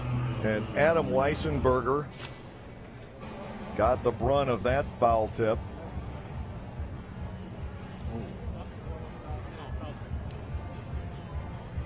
He is down. We'll take another look at that.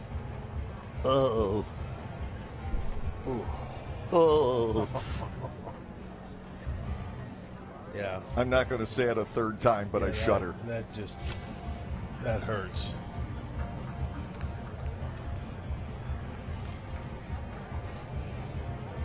And it didn't even bounce. It was just straight back. You know, Phil Lee and Brett Jody return to the dugout. You get a look in at the Barnstormers bench tonight. Catchers have to shake that off, but that's easier said than done. Yeah. Yeah, and unless you've been behind the plate You really don't get an appreciation for the beating that a catcher takes.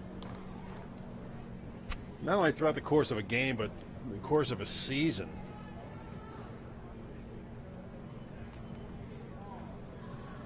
Robinson bats 2-1. The next offering is fouled again. There's the second strike on Trayvon. Every Barnstormer in the lineup has reached base twice, except for Frias and Castile. They've been on once each.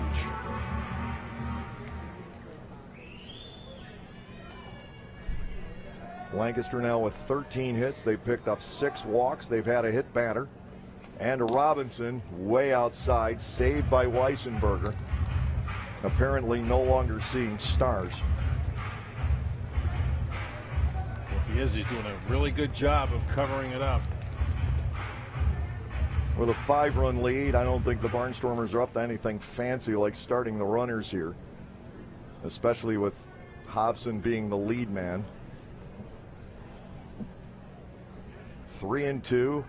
Hutchinson ready to go. The payoff pitch is dribbled back toward the mound, and the throw will go to first base, and that's not in time. Hutchinson looked around, hesitated slightly, and now the bases are loaded for Vladimir. And that hesitation cost him. He looked at third base and then he looked at second. Well, by that time, Robinson's barreling his way down the first base line, and he beat it. May have been a little bit of an underestimation of the amount of speed Trayvon Robinson has. And he beat that throw. Frias is 1 for 4. Barnstormers could put this game out of sight. When Trayvon first hit that ball, I thought it was foul off his foot, but it hit the dirt in front of home plate. Bases loaded, nobody out for Frias. Coronado is on deck. To Vlad. There's another trickler. Will anybody cover the plate? The answer is no, but did he run out of the baseline? He did. So it's 2 unassisted, and Frias safe on a fielder's choice. Yeah, but Hobson is complaining, saying that, look, I had nowhere to go. He was in the baseline.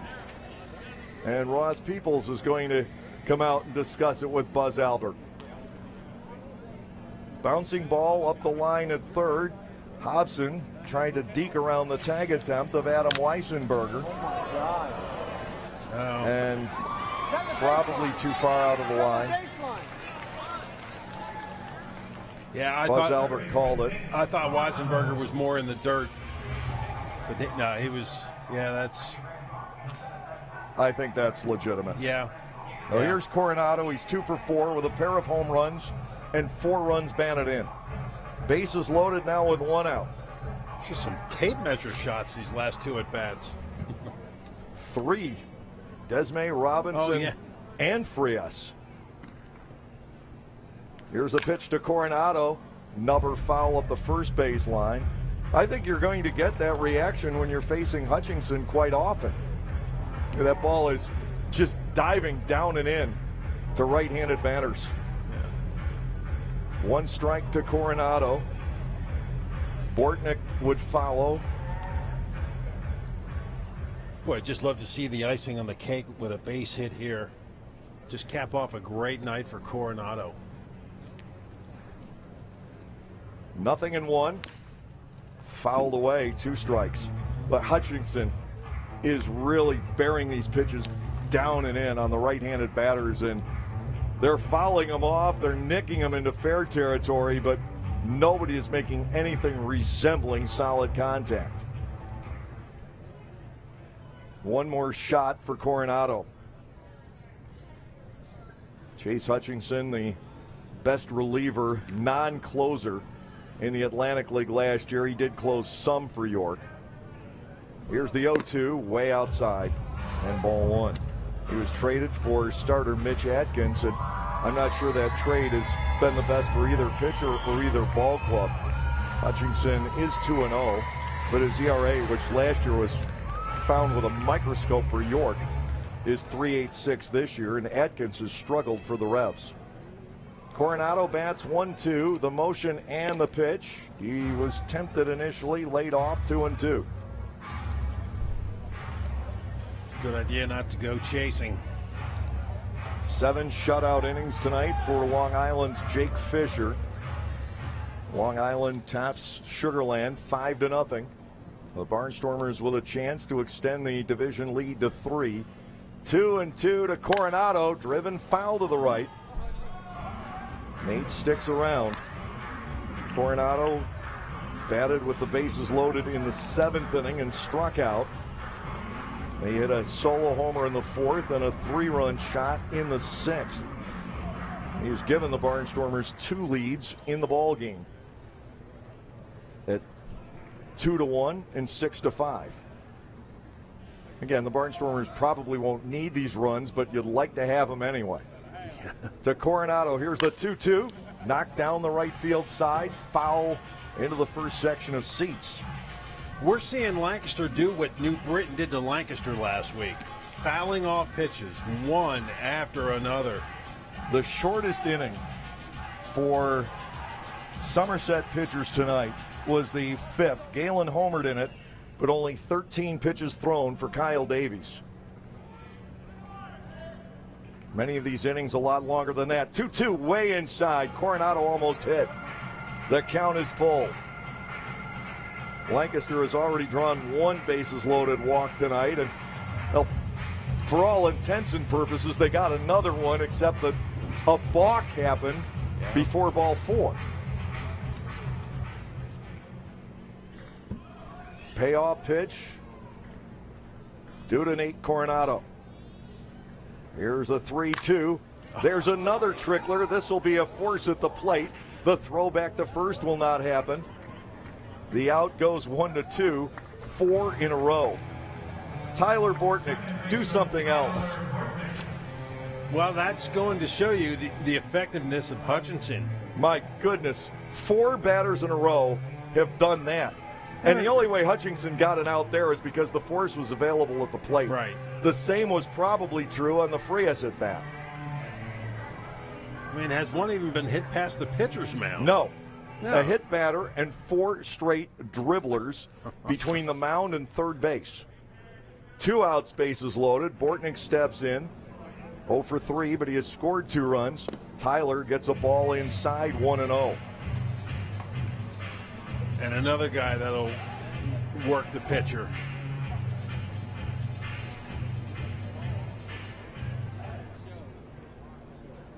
Chavez, Gonzalez, and Dorn are scheduled in the 9th.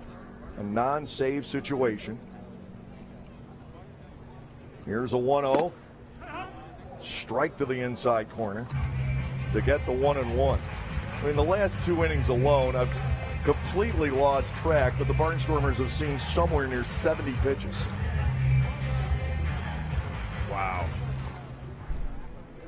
That's a lot of hash marks, those last 2 innings. It's just like finger painting right now. Here's a 1-1 to Bortnick, a swing and a miss. It's 1-2. Hutchinson, when all is said and done, is pitching a spectacular inning. Yeah, he When is. you look at the type of pitcher he is, his stuff, and what he's trying to do, he has pitched brilliantly in this 8th inning. Bortnick awaiting the 1-2 offering.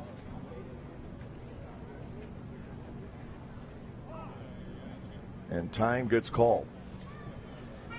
Yeah, when you get 4 straight batters just to hit dribblers, yeah, your pitch is on. It is on. I'm sure the thing that bothers him the most, though, is the hit batter. Bortnick at a ball and 2 strikes.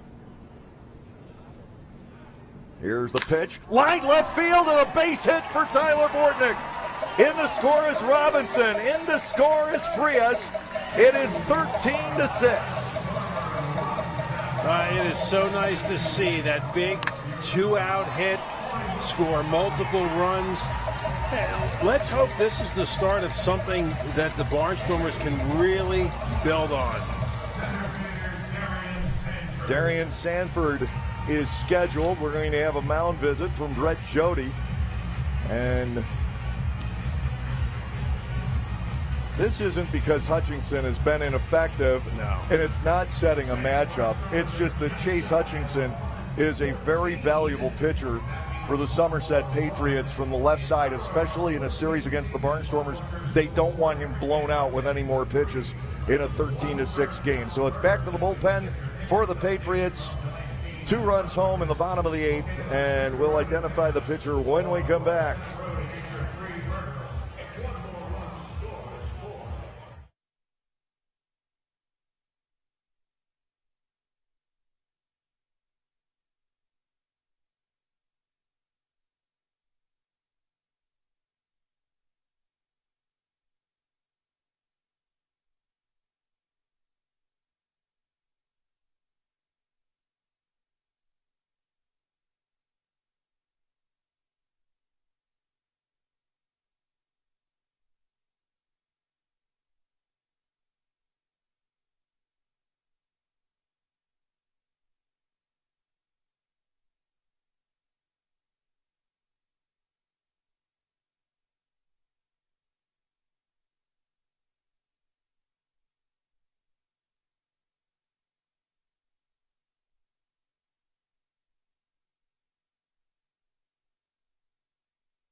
A 7-run lead for the Lancaster Barnstormers as they have scored for the 5th straight inning. They have produced 10 runs in the last 3 innings off of the Somerset bullpen. Nate Rowe coming on here with 2 outs and runners at first and second. Tyler Bortnick has just singled in 2. Sanford has walked 3 times tonight. The last one took 13 pitches. That drove in run number 9 for the Barnstormers. 0 for 2 with the 3 walks this evening for Darien, batting for the 6th time. Nate Rowe, the right-hander on the hill, and to Sanford, a ball inside and low.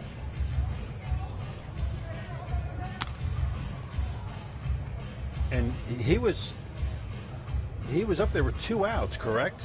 On that last Yes. at bat? Yeah. That was just an incredible at bat, because if he's out, It's still an 8-6 ball right. game, and it's within reach. To Sanford, ball 2 is outside. That's why I said that at bat was just a very key moment in this ball game, because then Galen followed with a 2-run single. If Sanford gets on here with a walk, Galen's up there with the bases loaded again. And on the verge of one of the biggest nights in franchise history.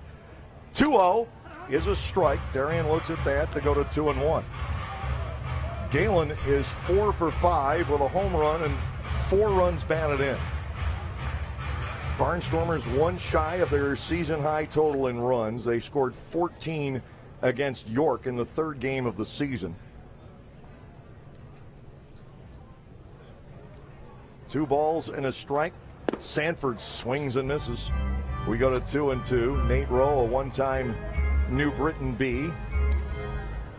This is his 18th game, 3-0 with a 4.05 ERA. Darien Sanford at 2-2 with 2 on, 2 out.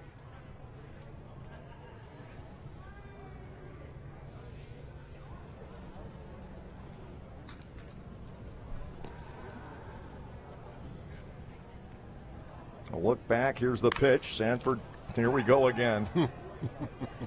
Foul off to the left side. This is what he did to Mulligan back in the 7th inning. There was 1 2-strike foul ball at 2-2, then ball 3, and then he fouled off 6 in a row before drawing the bases loaded walk. Not quite the Brandon Belt 13-minute at bat, but still quite impressive. 2-2. Breaking ball, strike 3 called. Sanford Not happy about it, but the inning over. Lancaster strikes for 2 more. They leave 2. We'll go to the 9th. It's 13-6.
A big lead for the Lancaster Barnstormers. They continue to pile on the runs. Remember, after the Andy Chavez grand slam in the 5th inning, Lancaster was down 5-2 in this game, but they have just struck and struck and struck for runs.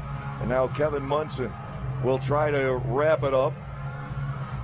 A right-hander from the Phoenix area. I never understood those hats, ever. It's got to be hot on a night like this. Oh. And just weird any other time. But well, that's the old fogey coming out in me. It's like a Mad Max headpiece. Kevin Munson in there, he needs the work. He didn't see a lot of action in the series at Long Island. He pitched a third of an inning and got a key out on Lou Ford back on Friday, and that was it.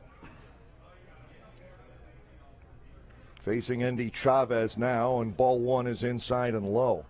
But Munson's used to being in close games. We'll see what he can get accomplished here. His numbers for the year, very, very good. 2-1, a 1.32 ERA. He did lose a game at Long Island on our first trip there, giving up a couple of singles. And both those runners would eventually score, one while he was still in there and the other one after he was lifted. The 1-0 pitch on Chavez finds its way to the zone. Strike 1 called. Scott Schumann gave up a double, a walk, and a wild pitch last inning, but struck out 3. So another scoreless frame for Scott. 1-1 to Chavez to the outside corner. That is a second strike, 1-2. Barnstormers trying to wrap this up. The second game of the series will be tomorrow. Steve Johnson against left-hander Dwayne Belo.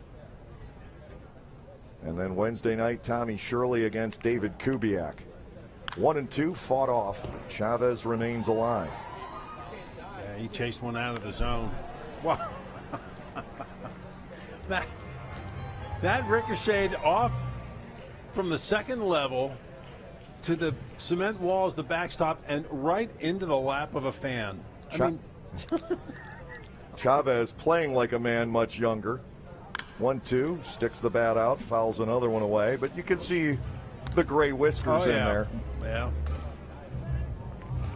Yeah, when he hit that grand slam, I thought, oh, man, don't tell me it's going to be this type of a night. But to Lancaster's credit, they bounced back, and they did it in a big way. 1-2 to Andy Chavez. Munson to the plate. That is hit straight down. It's fair. Castile will fire out number 1. What was that, 3 inches from the plate? Watch this. Stayed right there. Not even 3 inches. I can't remember. The Barnstormers hit a ball like that in a game against John Hunton a year or two ago. I believe they had runners at first and third with nobody out, down 2-0. And a ball was hit like that, an easy double play. The runner from third couldn't even score, and Hunton got out of the inning. I mean, how does that not move? I mean, that went straight down and just stopped. Inside to Jovan Gonzalez, 1-0. You're the physics guy. Explain that. Possible that dirt has gotten fairly beaten up tonight. Next pitch, ball 2, and to Gonzalez, 2-0. We're coming off a field at Long Island where Jordany Valdespin, and you know him because you're a Met fan, has turned it into an art form, beating down on the ball and getting the high hops and beating most of them out. It called strike 2 and 1. He did that 6 hits in a row against the Barnstormers were Baltimore Chops. 1 clearing Casey Hobson for a triple leading off the game the other night. 2-1 swung on and missed. Gonzalez bats 2-2 against Munson. Barnstormers are 2 outs from a 3-game lead in the Freedom Division. Sugarland on the road all week. The Barnstormers are home. And a pitch missing inside. Gonzalez is taken at the full, 3-2. Danny Dorn on deck. Which is why you want to take advantage of that. Plus the fact, as you mentioned, this is a Somerset team that's banged up right now. And when they are banged up, you've got to cash in. That's strike 3. Wow. Slider got the inside corner. Gonzalez is gone looking. That was a beauty. That is strikeout number 13 for Lancaster pitching in the game.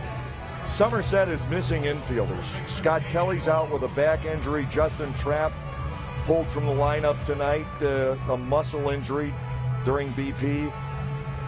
Craig Massey out with what I've been told is an upper body injury, going with the hockey vernacular. And Alex Castellanos is on the DL, and I can't remember what that injury was. 2 outs. Here's Dorn and a strike to the outside edge. And those are all guys who play the infield, and that's what's forced Gonzalez to play third tonight. Well, that, and they worked long counts against this Somerset bullpen. Game is down to its last strike. Yeah, it's going to be tough for Molesky, Mollican, or Hutchinson to come back out there tomorrow night. Barnstormers will also be in much better shape there. Well, Lancaster has used a couple of its back-end guys, and not really the case for Somerset. Inside, gets away. 1-1.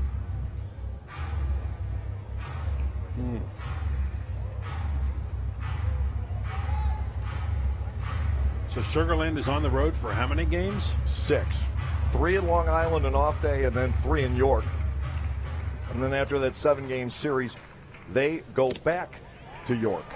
Swing and a miss, and that will end it. Dorn is gone. Munson strikes out 2. A 14-strikeout night for the Barnstormers pitching staff, and they really pitched a great game, save for the grand slam by Andy Chavez. The Barnstormers are back up by 3, and we'll be back with you tomorrow night as Pete Andrelzik will be filling in tomorrow. The Barnstormers and the Patriots, the second game of this 3-game series tonight. The Barnstormers bats were a-booming on the return of Dwayne Pollock to Clipper Magazine Stadium. 15-hit, 13-run attack for the Lancaster Barnstormers. We saw some great defense. We saw some home runs. Now for Eric May and for all the crew at BRC 11, all the cast and crew here at Clipper Magazine Stadium, I'm Dave Collins. Remember to tune in tomorrow night, and we'll see you at the ballpark.